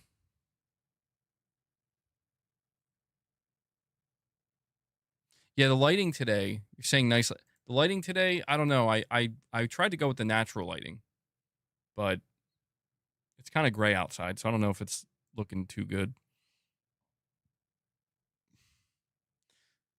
Broccoli Rob, that's enough from you. That's enough. We've heard enough. We'll be like Tropic Thunder. Guys, I'm going to encourage you once more. I'm now going to do my my hourly beg. We're at 71 members. We're 4 away from hitting 75. All right? You guys are making me go through this, reading these RichRod donations, reading Broccoli Rob super chats. I better see a member train going. All right? We got to fund the dude, if I ever open a PO box and somebody sends me a giant, like just a big ass MBG chain, somebody's absolutely going to do that. I got to get working on this PO box. I would be so scared, man. That's like the biggest reason I haven't done it, is because I'm genuinely afraid, like, of some of the shit that people would send. I'm thinking I'm gonna get like cool stuff, wholesome stuff, and I'm gonna get the most whack out of left field, just like nonsense. I know you guys. I know you guys too well. But all right, so yeah, FromSoft making a new game called Now Hard. All right. It's coming out next year. It's going to be multi-platform. Please look forward to it. Oh, yeah. Hit that like button, by the way. We're 2 likes away. We're 2 likes away from hitting 150. If you guys want to help the stream and help the channel, YouTube, they're really weird and annoying Although, no offense to YouTube. I mean, I respect YouTube, I respect it to the degree that I like being here and I appreciate that they offer their platform, but they just got some weird stuff going on sometimes. And one of the things these days is they really want people to hit the like button. I mean, I guess they've always wanted that, but it's like now more important than ever. It's really annoying because I hate asking. I wish they would just remove likes. They remove dislikes so people don't know if something's bad or not. Just remove likes. Just remove it all. Just take it away. We don't need it. We have New Soul 9 with a $10 super chat. Thank you, New Soul. He says, MBG, have you ever thought about putting a super chat goal, just like for the members goal, where if we hit a $500 goal, you put, it says you put a custom for the rest of the stream, or you play a video recommended by the community. The first part where I put a custom for the rest of the stream, I don't know what you meant there, but the idea of like the community can pick a video. I mean, I've thought about it. They have a super chat goal built into YouTube. I just never really know what to do for the rewards, Like for members content, or for member gifts or people dropping members, we do rewards of giving the cats some treats, doing some catnip, doing some reps. I'm not sure. I mean, look, we'll do a goal right now. All right. We'll do,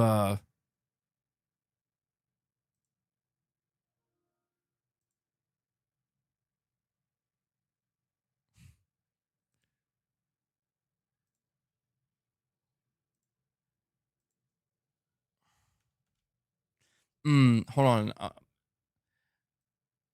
I don't know. A costume, bro. So people want me to dress. I don't know about that, New Soul. A costume?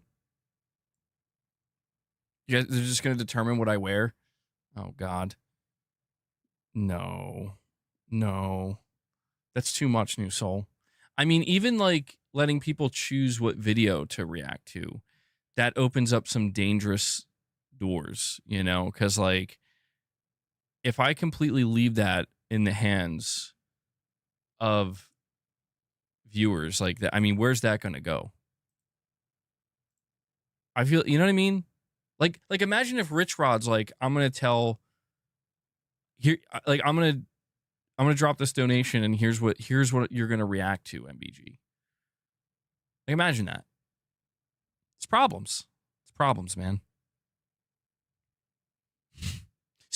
See, I knew it. RichRod's like, yo, if you get $500, can you review Colt's videos? Yeah, we'll just review his videos, man. New Soul 9 says, or video games with a $2 chat. It's funny. I haven't seen him in a little bit, but when William Agler was here last time, he was like basically telling me like how much to have you play.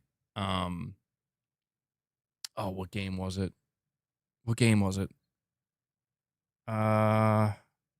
Legend of Dragoon. And it's tough because it's like I don't want to like awkwardly force anything just in the name of like, oh, pay me and I'll do it. You know what I mean? Like I always kind of prefer things to have some level of naturalness to it, because I feel like if I just put myself truly at the mercy of like, pay me and I'll do anything, it's like, well, fuck, man, that's tough. That's a tough one. But it's not a bad idea. I'm sure there are plenty of games that people would like to see me try or react to. Basically, New Soul 9, I'm absolutely terrified to give any level of control to my audience. That's basically eat the money. See what I mean? See what I mean? I'll pay you the money, you eat the money. Eat it. Literally, eat it on camera. Like, what did Titus say?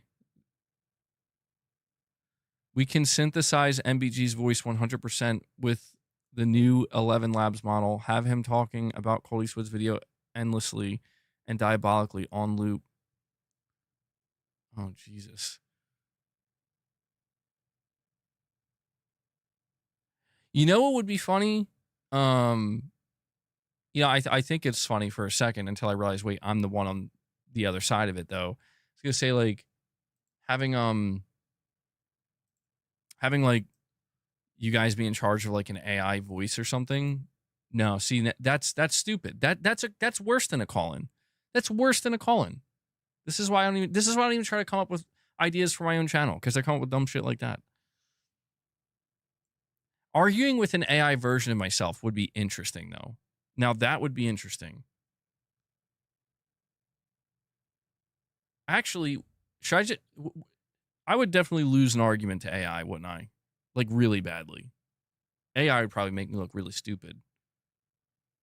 I'd make myself look stupid. So, yeah, that's a bad idea. MBG more gangster than a Coldplay Jumbotron.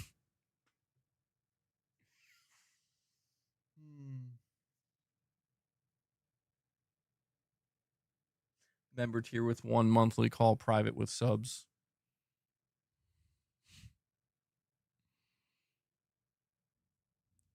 You guys, I know what you guys want. You guys just want that parasocial relationship. That's what you want. You want that parasocial relationship. I know how the internet works in 2025. I'm well aware.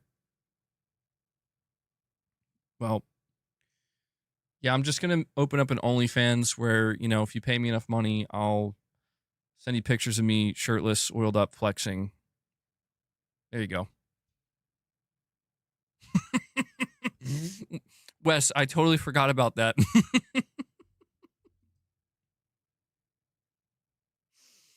Wes, dude, I totally forgot that that was a thing that happened, and it's real. Like, I thought I dreamed it. No, that's real. That's real, dude. Oh my god. AI is the future, they said. It'll be great, they said. Oh, Fred, I'd never forget that.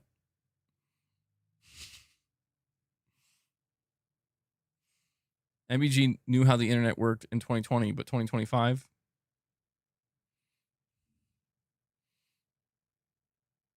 I'm convinced, dude, I don't know what's going on in the year 2025. There's like some truth to what Titus is saying, where it's like, but the internet in 2025, though.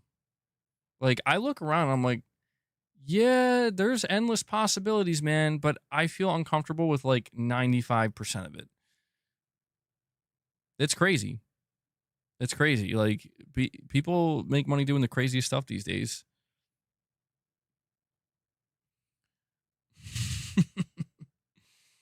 I mean, I'm definitely not in great shape these days, you know? Like, I used to have abs, kind of. Now they're gone.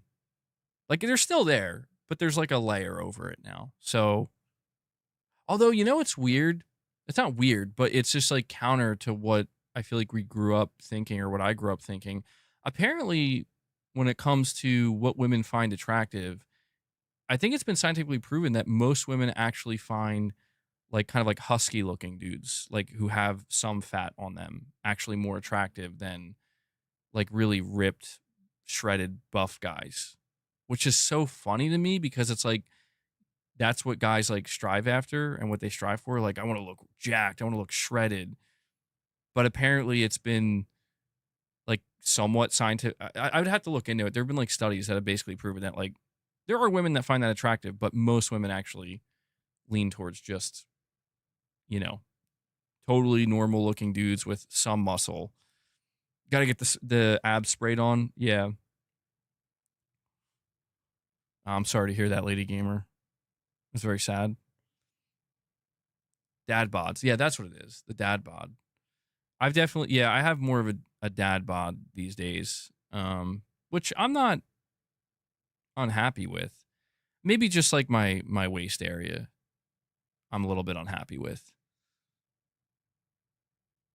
That poll was done by Gabe Newell. Women like men built like Tony Soprano. I mean, apparently. Too much pasta. I mean, you know, I've always had a really, really good metabolism. And I am getting older, but I really think it's sitting that's done it, right? Like, I guess, honestly, it's your fault. This is your fault. Because I'm sitting. Well, it's not your fault. I don't have to sit when I stream. I could stand. I could work out while I'm streaming. I could work out right now, you know? But ever since I kind of slowed down and stopped moving around as much throughout the day, and I just sit more in general, sit to make videos, sit during streams, sit when I'm playing games, sit when I'm watching TV. I think my metabolism is still really good, because I can tell you right now, dude, like some of the way I eat, I should be like obese right now, straight up. So I'd say my body's still doing pretty good, but I got to be careful because it will catch up to me. Boss, what are you trying to say? Why do you come over here when I talk about me being fat? Bro, food talk. You are the fattest cat. Boss is the fattest cat, man. He's like, so I hear you talking about eating. That's my favorite thing. Go ahead, boss. Tell him.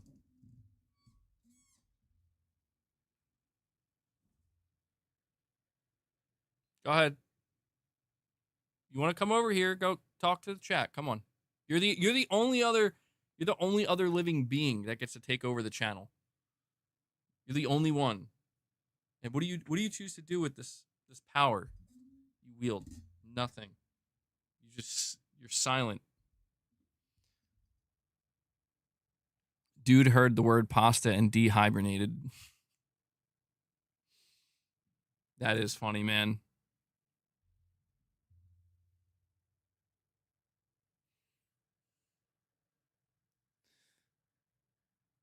I mean, I don't know if, boss, do you understand? He doesn't even like pasta.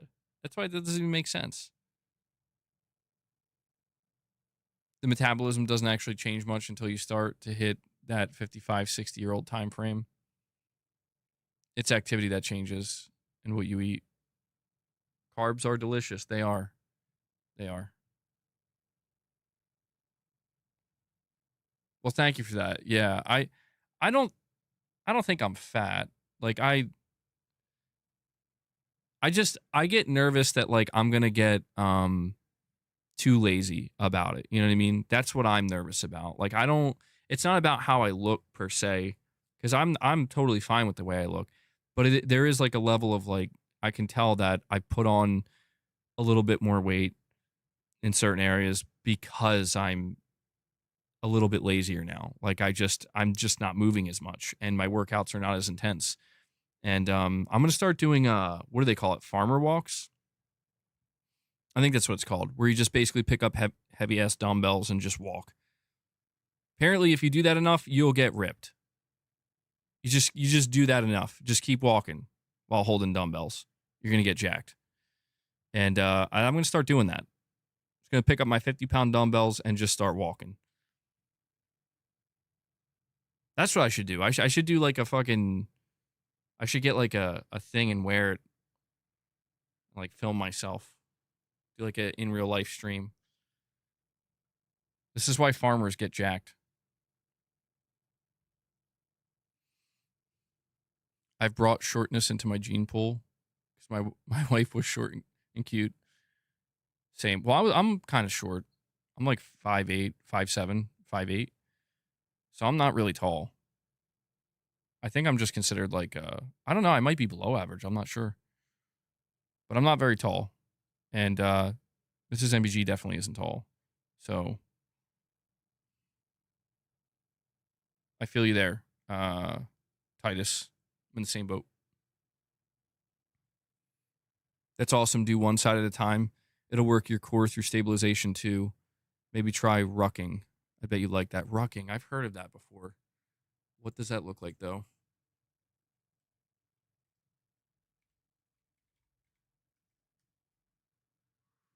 What is rucking? A fitness activity that involves walking or hiking with a weighted backpack. Oh, okay. That makes sense. I don't like the term though. Rucking. What are you doing? I'm rucking. I'm out rucking. I'm rucking all over the place. Boss, come on, bro. Come on.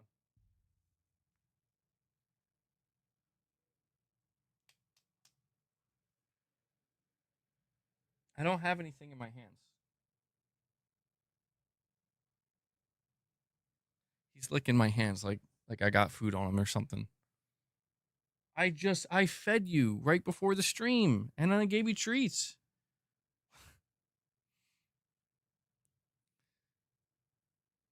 I don't know what's up with this guy. Rudy's 7. Rudy, you're 7 foot tall? So wait, Rudy, let me get this straight. You're 7 foot tall dude that was hyped for Concord. Something's not right here.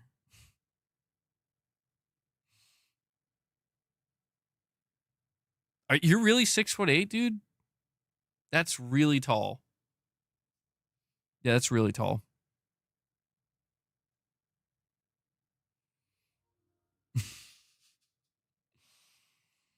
New Soul 9 with a $5 chat says, MBG recommend calisthenics. You get shredded and build muscle at the same time. I do like calisthenics. The thing about calisthenics to me is they're not as satisfying as just lifting weights, though. You do get a pump, but it's not quite the same as lifting weights. But I still try to do some push-ups. I haven't done anything for my abs in what feels like a couple years now, unfortunately. But yeah, calisthenics are really, I mean, you can't go wrong. You're using usually mostly body weight. Talking about like, just squats, push-ups, pull-ups. I'm sure there's others too, but Gaming Survivor's late. He's late. He says, yo, damn, Gaming Survivor missed a good one.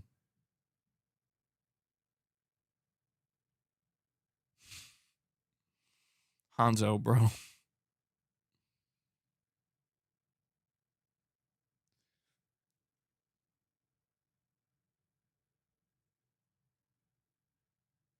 Teddy says, I thought I was the tallest on the channel. Maybe I'm not even average.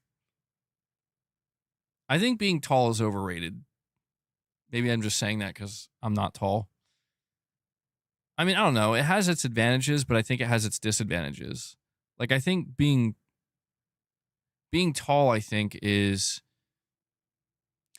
considered like biologically an attractive trait because I think it might mean better survivability. But I think the taller you are, like, if I'm not mistaken, I think like it's kind of linked to maybe not living as long of a life. I don't know. I could just be pulling this shit out of my ass, but I could have swore I learned about that. Or maybe that's just if you're like really, really tall.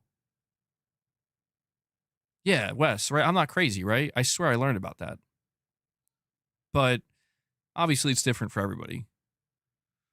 Rudy's like, you know nothing about being tall, MVG. Don't hate. Oh, dude, I'm sure it has its advantages. No doubt. I mean, dude, if you're tall, you automatically are like more qualified to become a professional sports player. Just automatically. Basketball, football. Gigantism, when your organs also overgrow. Damn, that's crazy. Gigantism. It's kind of unfortunate. No, Gaming Survivor. Don't listen to RichRod. Don't listen to RichRod. Broccoli Rob says, I'm pretty sure my wife married me because I'm tall.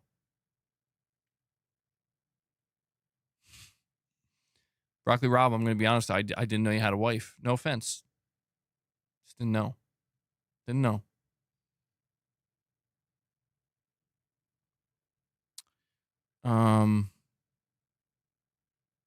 Surname. Oh, I'm trying to think. What's another vegetable that's not broccoli? Starts with a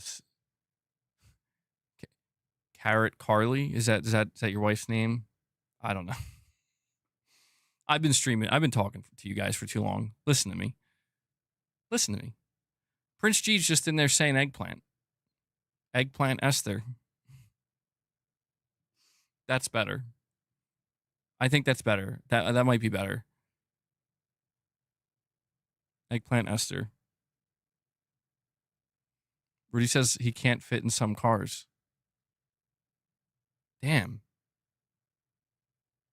Well, I mean, Rudy, if you're trying to like, convince me that being tall is better, that's not really convincing me.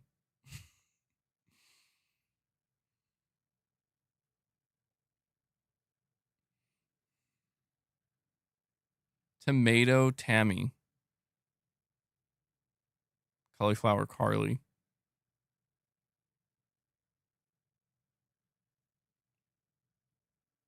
What would my name be? My real name's John. What vegetable starts with the letter J?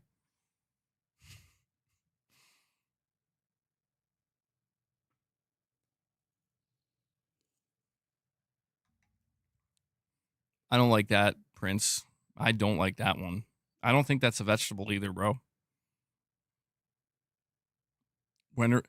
Is jalapeno? Jalapeno John. See, that doesn't sound good though. That sounds like jalapeno John. Is that the only one? Hold on, we gotta look this up now.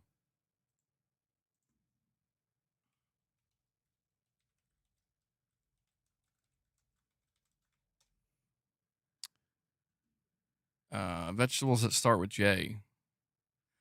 Japanese sweet potato John.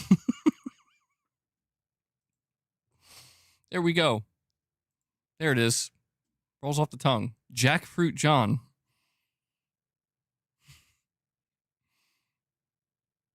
Just Japan John, yeah. And he's not even Asian. What's going on? Japanese mustard greens. Jersey Royal Potato.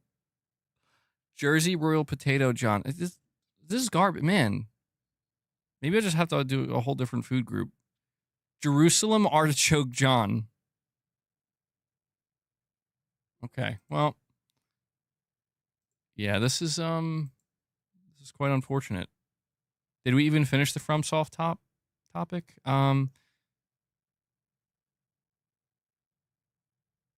Yeah, this is how we're finishing it out. This is the Ghost of Yote topic, you know, where you're gonna forage for vegetables. I don't like that. I don't like that, Broccoli Rob.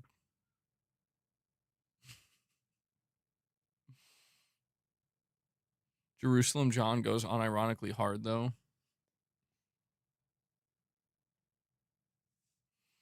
Lady Gamer says her real name is Dawn. That's a nice name, Dawn. But I don't know, man. Broccoli Rob,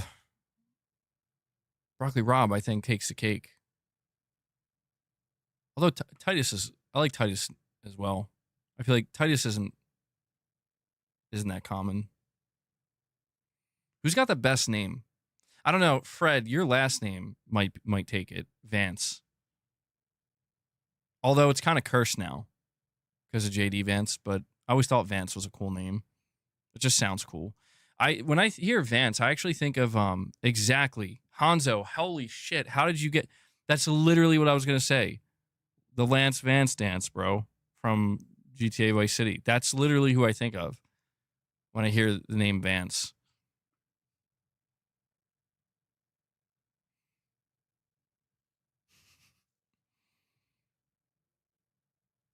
Oh damn, Gaming Survivor. What if that's true?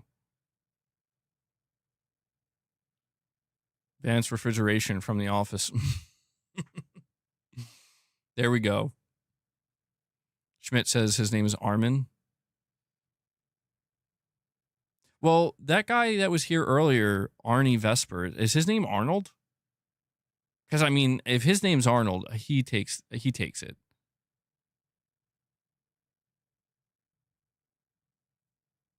I want to change my name to Arnold.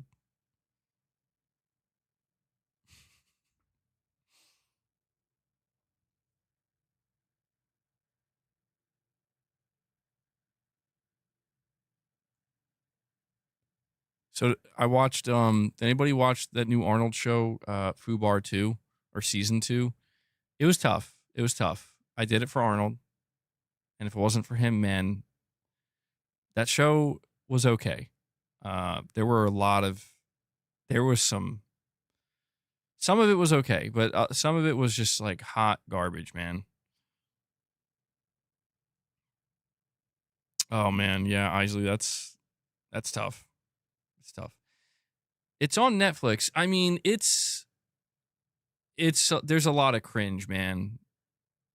But it has some good moments.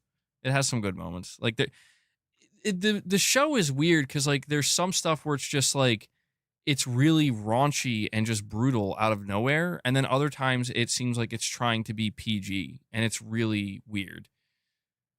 It's like really weird. Where like they use the word fluffing multiple times.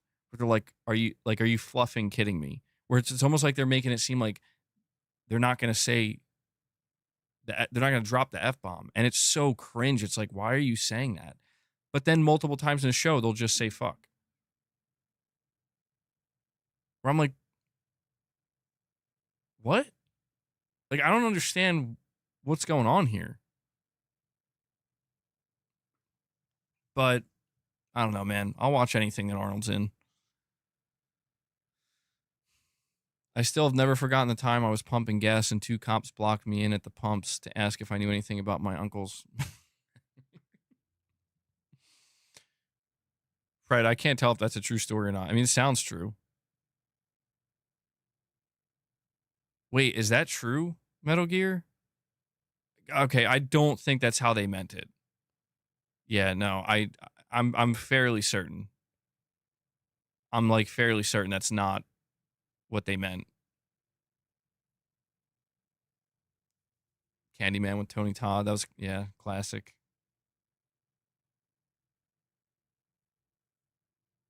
Oh, I don't. There's no way that's what they could have meant, right? Well, I don't know. I don't know, man. But Gaming Survivor, is it worth watching? I mean, dude, I would say it's only worth watching if you are a true diehard Arnie fan, like I am. Because there were multiple times where Mrs. MBG was like straight up like, I can't watch this. Because there's some moments where it's just like, this is horrible. But again, it has a couple of bright spots. But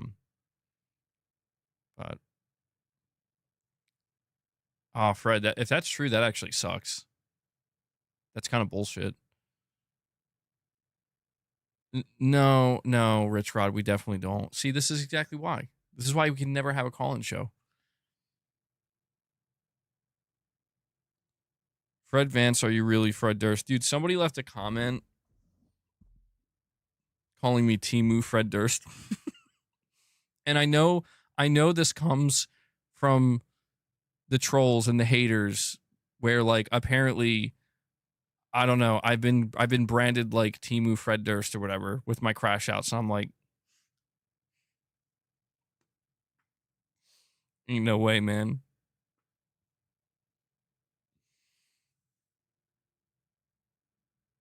Limp Bizkit's, I mean,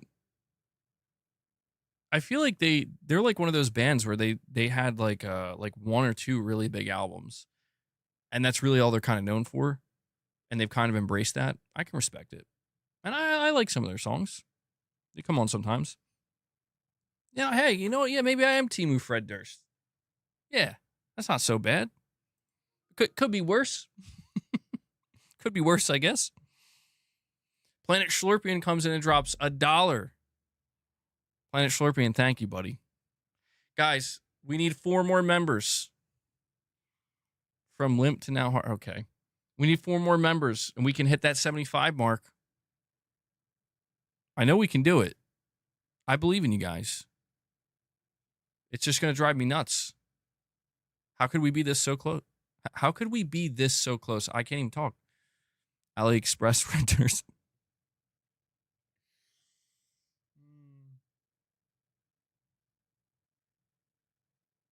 They still play on stage to this day, big crowds. I noticed that, yeah. Like they still get huge crowds, man.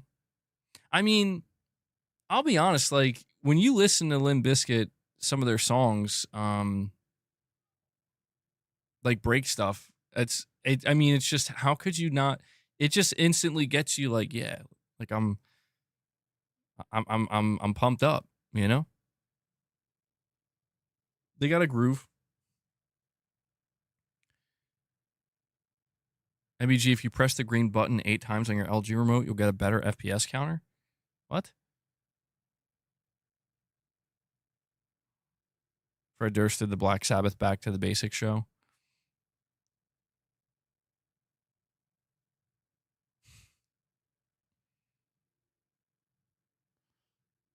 Going to London this October to a concert at the Royal Albert Hall. The Mortal Kombat 2 trailer was okay. It was pretty good. I mean, it has like a lot of cheesiness to it, but I think it maybe it helps it in some cases.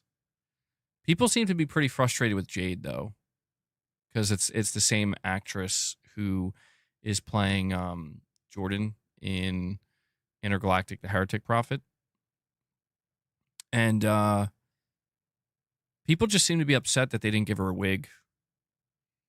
And I kind of get it, because it's like, yeah, why didn't you try to make her look at all like the actual character? Like, what's up with that?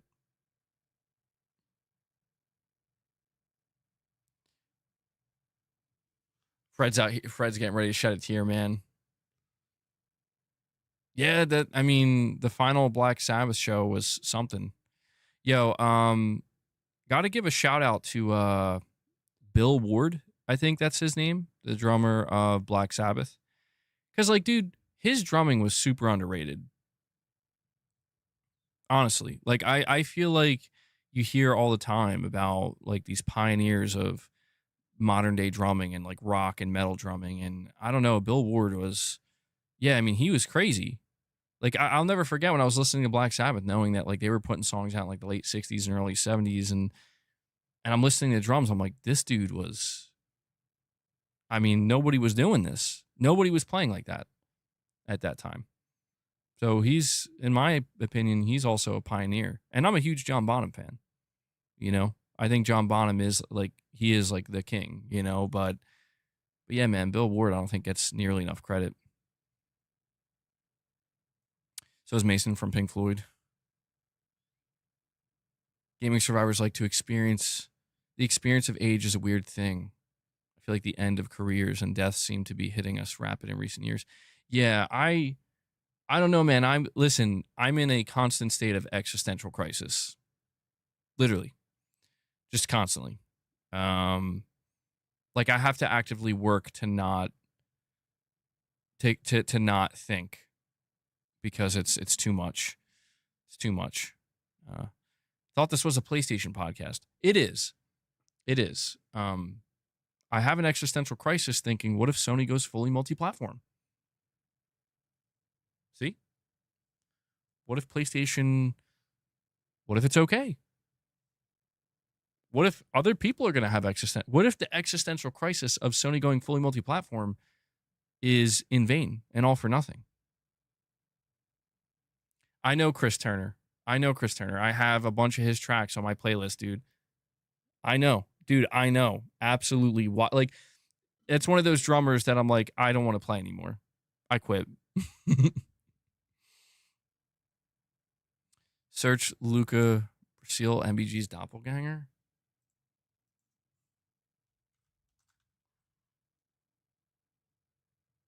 A Belgian snooker player? Maybe. No, I don't think so. You think so? I mean, that guy's got a dome, let me tell you. That guy's got a really round head.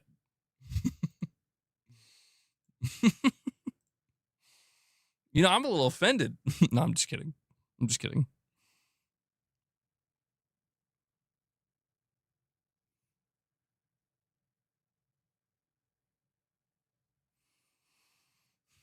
RichRod's still going, man.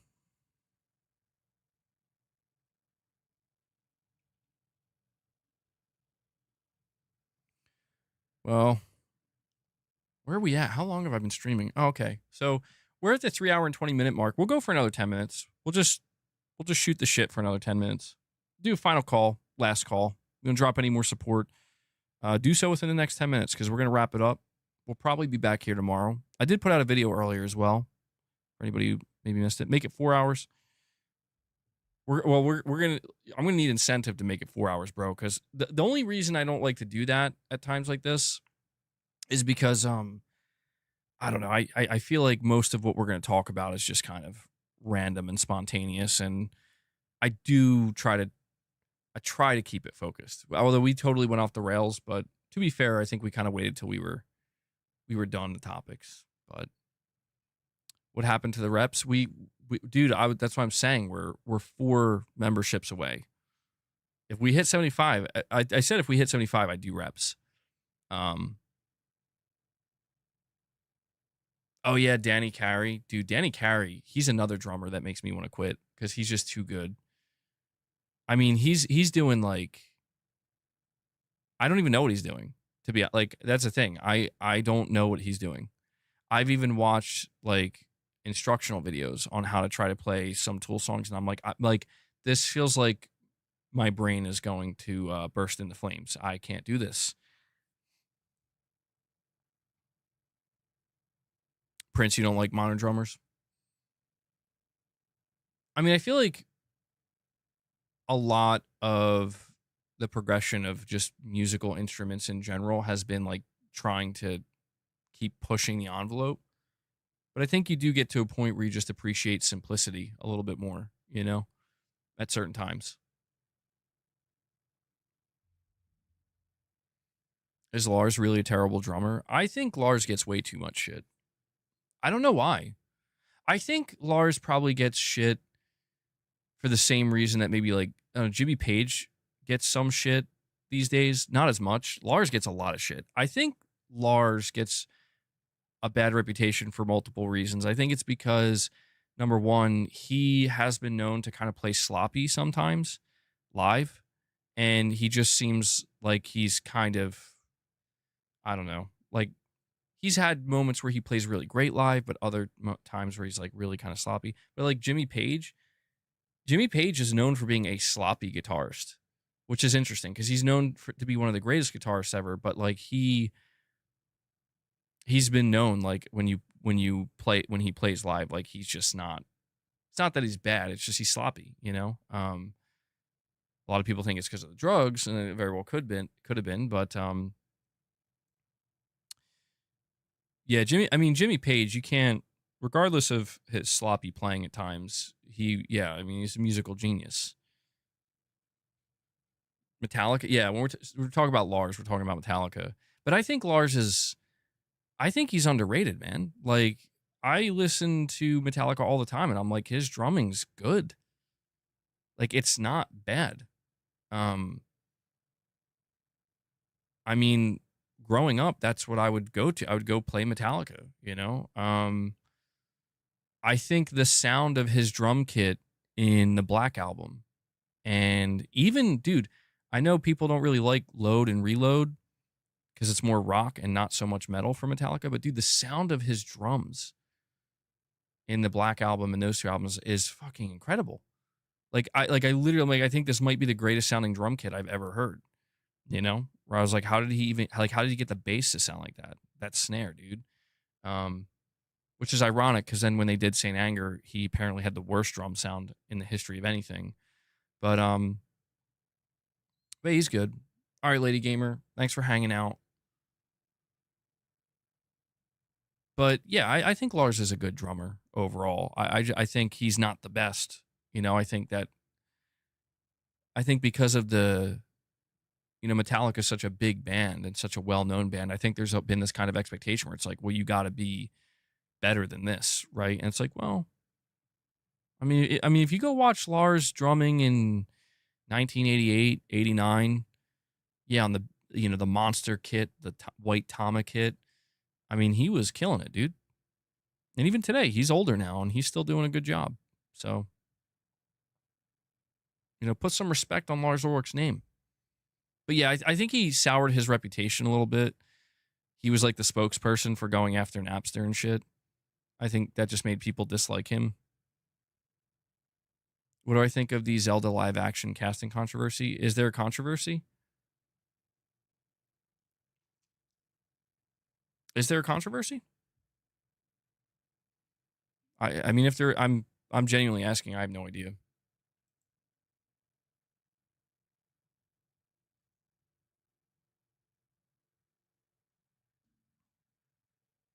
Yeah, I don't know.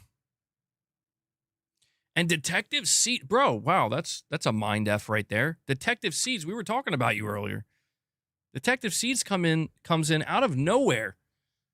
Out of literally nowhere and drops 10 membership gifts for you guys. And just like that, by him dropping 10, we did it.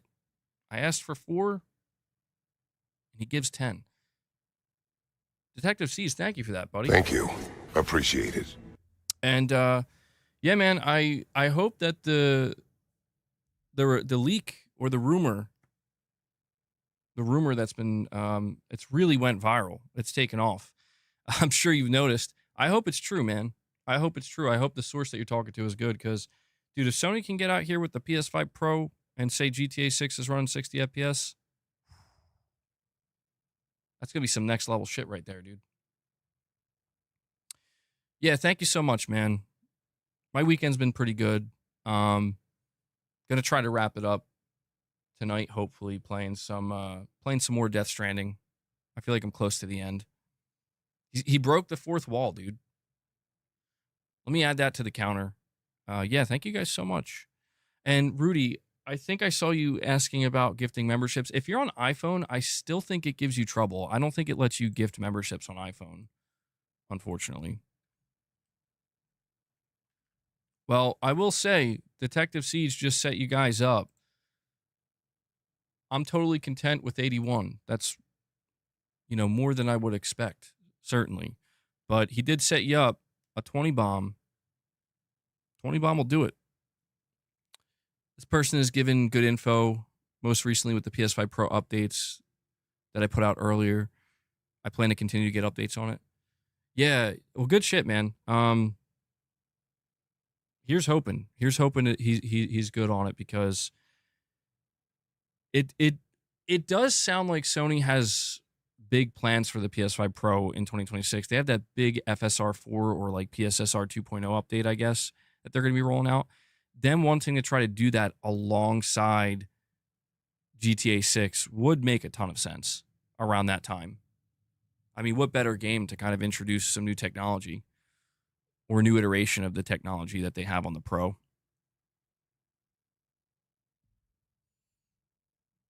Well, we'll keep tabs, Detective Seeds. We'll keep tabs.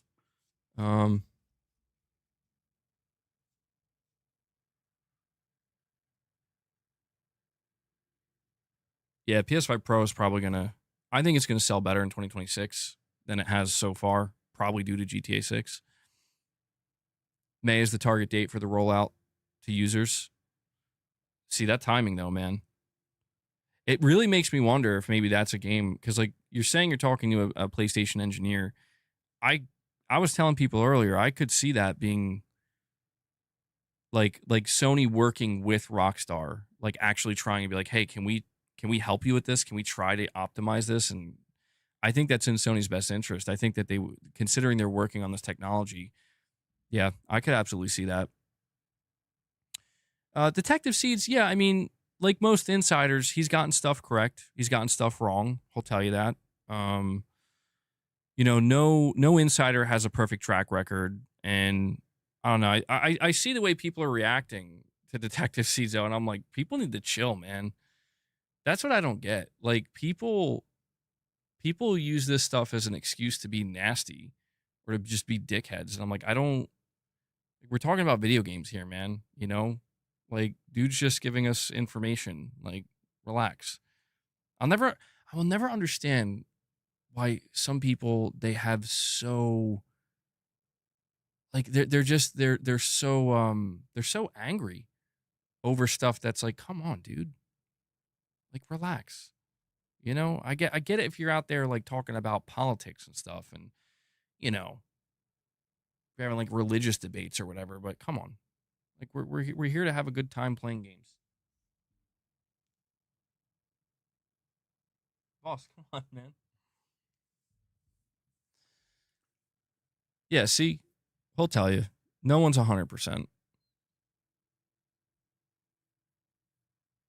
I mean, it's because the problem with the insider game is it's a dangerous game where like people, it's like most other things. If you're wrong about something, people will remember that, like they'll hold on to that way more than the things you got right. And I mean, look, I'm not trying to be like a Jeff Grubb defender, but I've watched that happen where like Jeff Grubb has been like one of the only people whoever he talks to, he clearly has a source. Whoever he talks to when he says, here's when Sony's doing a state of play or a show, he's the only person that like has a contact that's been saying that, or one of the only people that I've known. And he's gotten it right. And people are just like, nah, bro. It's like, okay. So what I'm trying to say is like, it seems like you can get things right and it can still not matter, which is weird to me. And I don't like, that's why I don't want to, like, people have told me like I should try to get sources or be, you know, try to have my own sources that I can contact. But I'm like, I don't know, man. I commend anybody who tries to do that, because it seems like in some cases you're damned if you do and you're damned if you don't. If you're right, whatever. If you're wrong, you'll get crucified. It's crazy. Yeah, very quiet when right, super loud when wrong. Bro, okay, boss just needs to be part of this stream, apparently, this section of it. Yeah, that's true too. You're saying sometimes you hear from mid-level people and changes are made from, you know, from higher ups. So yeah, it's a risky game for sure. But well, I will say this, Detective Seeds. I mean, this seems to be, I could be wrong, but this seems like it's the most amount of reporting I've seen. Like, this seemingly went kind of viral. So hopefully it turns out to be true, because this would be a big one. This would be a big one to get right. For sure. Tarnish, you're saying I saw your channel talking about Nintendine. He's a rage bait channel. He used to be a good casual Nintendo channel, but since Switch 2's reveal in every single video he makes is negative. Yeah, see, I don't know, man. And it took me down a rabbit hole of just negative Switch videos, man. I don't know why. I mean, I guess I know why. I don't know. I just don't have it in me, really, you know? I don't have it in me to just feel perpetually annoyed at things, where it's like I'd rather spend my energy focused on the things that I think are good. And, you know, I will always question why people don't walk away. You know what I mean? And I think the answer to that question is obvious in some cases. It's like, if you have such a problem with this, you know? Oh, you were at a concert and you checked your phone and it picked up a lot? Yeah, dude, it's crazy. I straight up saw GTA 6 and Rockstar trending. And I was like, oh, what is this? What's going on? Like, did I miss something?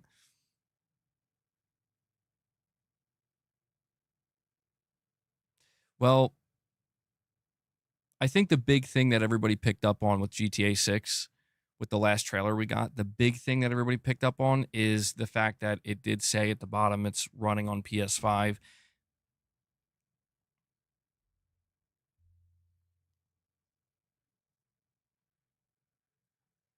All right, man. Thanks for stopping by, dude, and thank you for the member gifts. Yeah, we'll be keeping an eye out, certainly. There's too many games to play, man. There's literally too many games to play.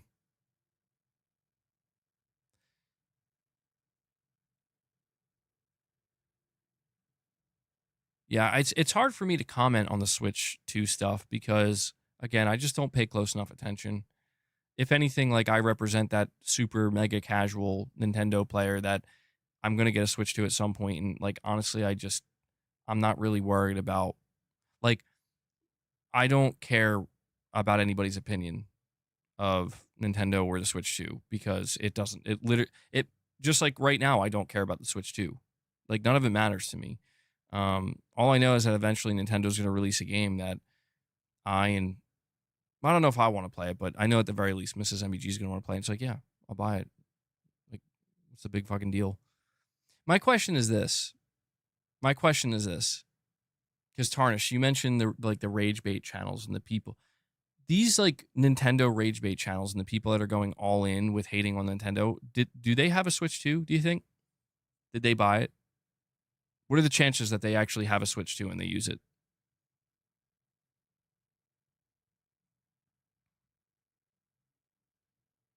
Yeah, Prince, eventually he's probably going to want one. Right now, he doesn't seem to have any interest, but at some point I could see that changing.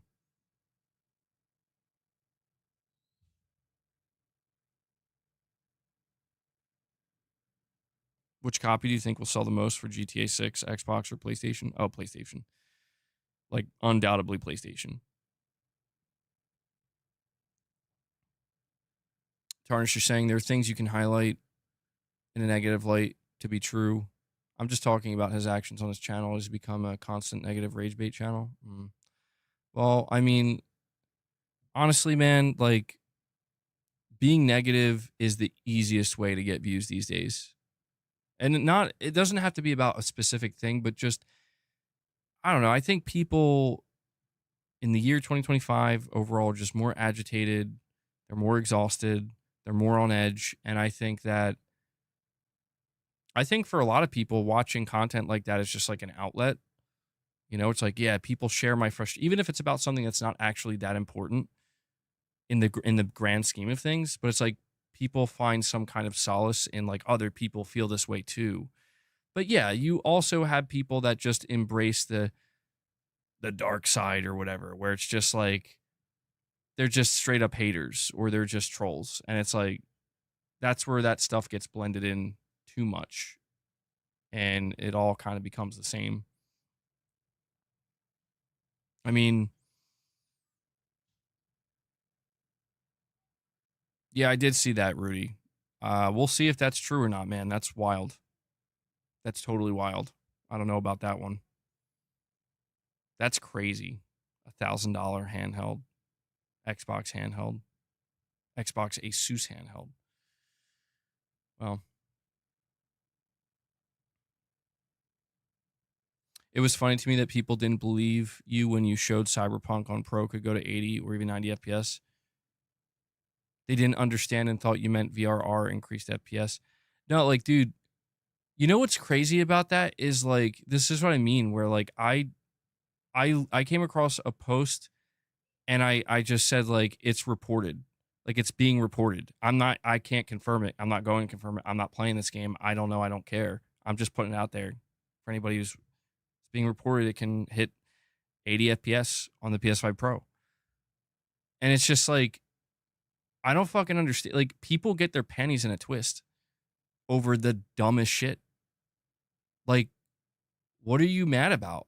Why are you upset? Why do you feel the need to, like, what are you trying to call out right now? Like, dude, it's like, I don't understand. Like, cause yeah, I checked that reply and I see people, dude, Twitter's the funniest place to me at this point. Cause you could post anything and you get people crying. You get people crying and they're, you know, they're upset about something. It's like, dude, find better, like find more meaningful things to be upset about. Like, honestly, like find something.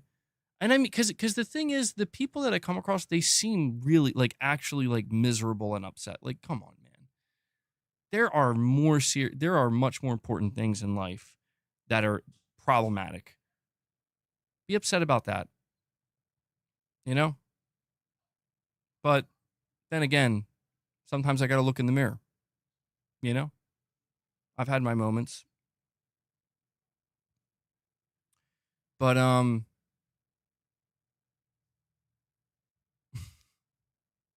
misery loves, yeah, it's a very true saying. Misery loves company. Well, I know, dude. I know. Planet Schlorpian says we've all had our moments. Indeed, we have. Well, I don't want, my whole thing is I'm not trying to force positivity. I don't think forced positivity is good either. But it does feel like sometimes you're just not allowed to be positive. And that's what gets annoying to me, where it's like there is a difference between forced positivity and people trying too hard to not allow any positivity. Like I said, I put out a post today where all I said is the PS5 Pro is the best console I've ever used. I think it's a beast. That's all. That's all I said. And you better believe there are a lot of people either upset or just being snarky. It's like, no, the PS5 Pro is trash. Like, okay. You're allowed to feel that way, but it's interesting to me that somebody will come across that post and it's about something that they supposedly believe is trash. It's like, dude, you know what I do with things that I believe are truly trash and have no potential? They don't even they're not a thought in my mind. And I don't care. That's the whole thing with all of this, man, is eventually you realize that so much of what you see are just people that actually do care. The people who care the most have to try the hardest to convince themselves that they don't. And I say this from experience. That's a true saying that applies to all things in life. But it's no different with this stuff where it's like, I feel like today it's becoming more obvious. It's like, for example, the people that are just doing nothing but constantly hating on the Switch. Like, you care deeply. You care about Nintendo more than 99.99% of people. Oh, I know. I still talk about Xbox, and that's because, dude, I made it clear time and time again. It's because I actually still, for some reason, believe they're going to do something that's going to win me over. And I realize they're never going to. The best I can hope for is that Xbox is going to do something that interests me. They're not going to ever win me back or win me over. Those days are gone. They're not trying to do that. They're in a different direction now. And you know what the truth is, Pepitar, is that the thing that I do still care about, that I'm actually, I guess I'm reaching the end stages of it. I don't know. Is I care about the toxic fan bases. Like, I care too much about like what people are saying and what they think. And it's like, dude, it doesn't mean anything. Like, everybody and their mother and their grandmother and their uncles and their aunts and their brothers and their sisters and their sister, like they all have their opinions and none of it matters, like, because that's all this is. That's all, at the end of the day, that's all people talking on the internet is. It's just people just getting together and just being like, here's what I think. And it comes in the form of people acting nice, rude, indifferent, and everything in between. And at the end of the day, you realize it doesn't matter, dude. And that's why it's like, well, you know what? Yeah, I'm just gonna basically operate not giving a single shit what people think. Because why would I care? And that's the problem, is like, I've spent too much time. Like, I allowed myself to listen to the wrong people for too long, thinking that they have some kind of good intent, like feedback, right? Like, I viewed a lot of what I was getting as feedback, like constructive criticism and feedback. And it turns out that's never what it was. And maybe I was naive for thinking that's what it was. But, people on the internet are not looking, 90% of the time, they're not looking to give actual, it depends on where you're looking, but in these specific spaces, they're not looking to give feedback or constructive criticism. Like, that's why I realize, like, yeah, man, it's, I've listened to too many people's opinions on things that, I realize, like, I know how I feel about it, and there's really no reason to entertain anything else. But that's the nature of the internet, man. And especially like when you're posting videos or when you do what I do, right? Like when you post videos, if you post tweets, you're going to run into, here's how people are responding to what you said. But then it's just like, okay, And, you know, like that's cool. I'm going to keep doing me because that's all you can do, man. All you can do is be who you are. And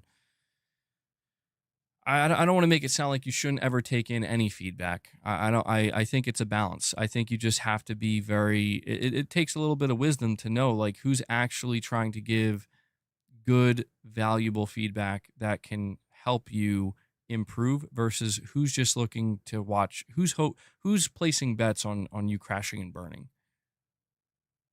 You know, and that I think, again, this is stuff that extends well beyond the internet. This is stuff that extends to real life and real human interactions.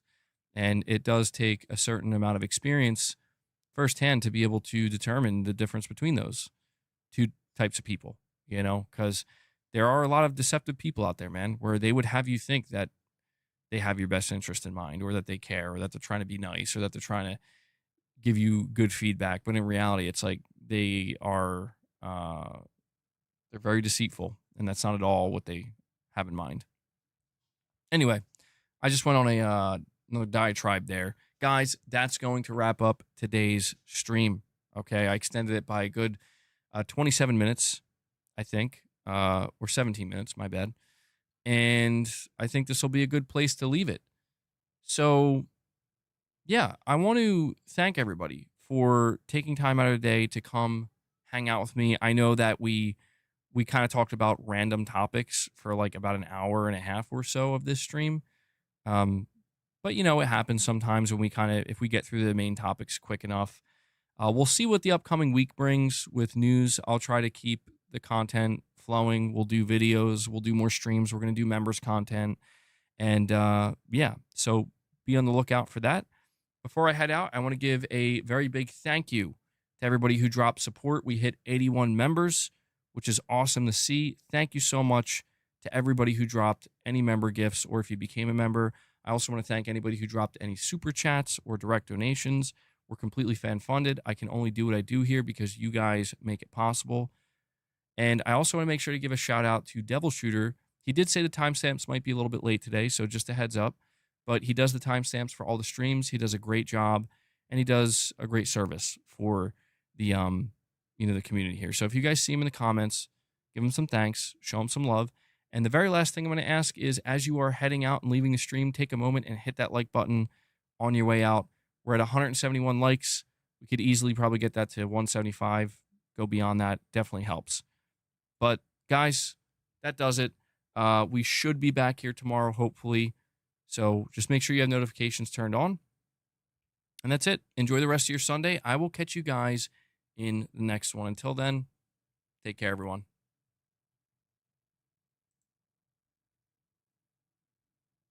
Oh, wait, hold on. I just remembered. I said I was going to do reps. Obviously, we'll do them tomorrow. Maybe we'll even do them at the beginning. I don't know. But we will do reps, I promise. I'm sorry. And if we hit goals again on the next stream, I'll do double reps. Damn it. I knew I forgot something. I knew I was supposed to be doing something else this whole time. We'll get extra reps, I promise. I promise. All right, guys. For real this time, that's it. I'll catch you in the next one. Take care.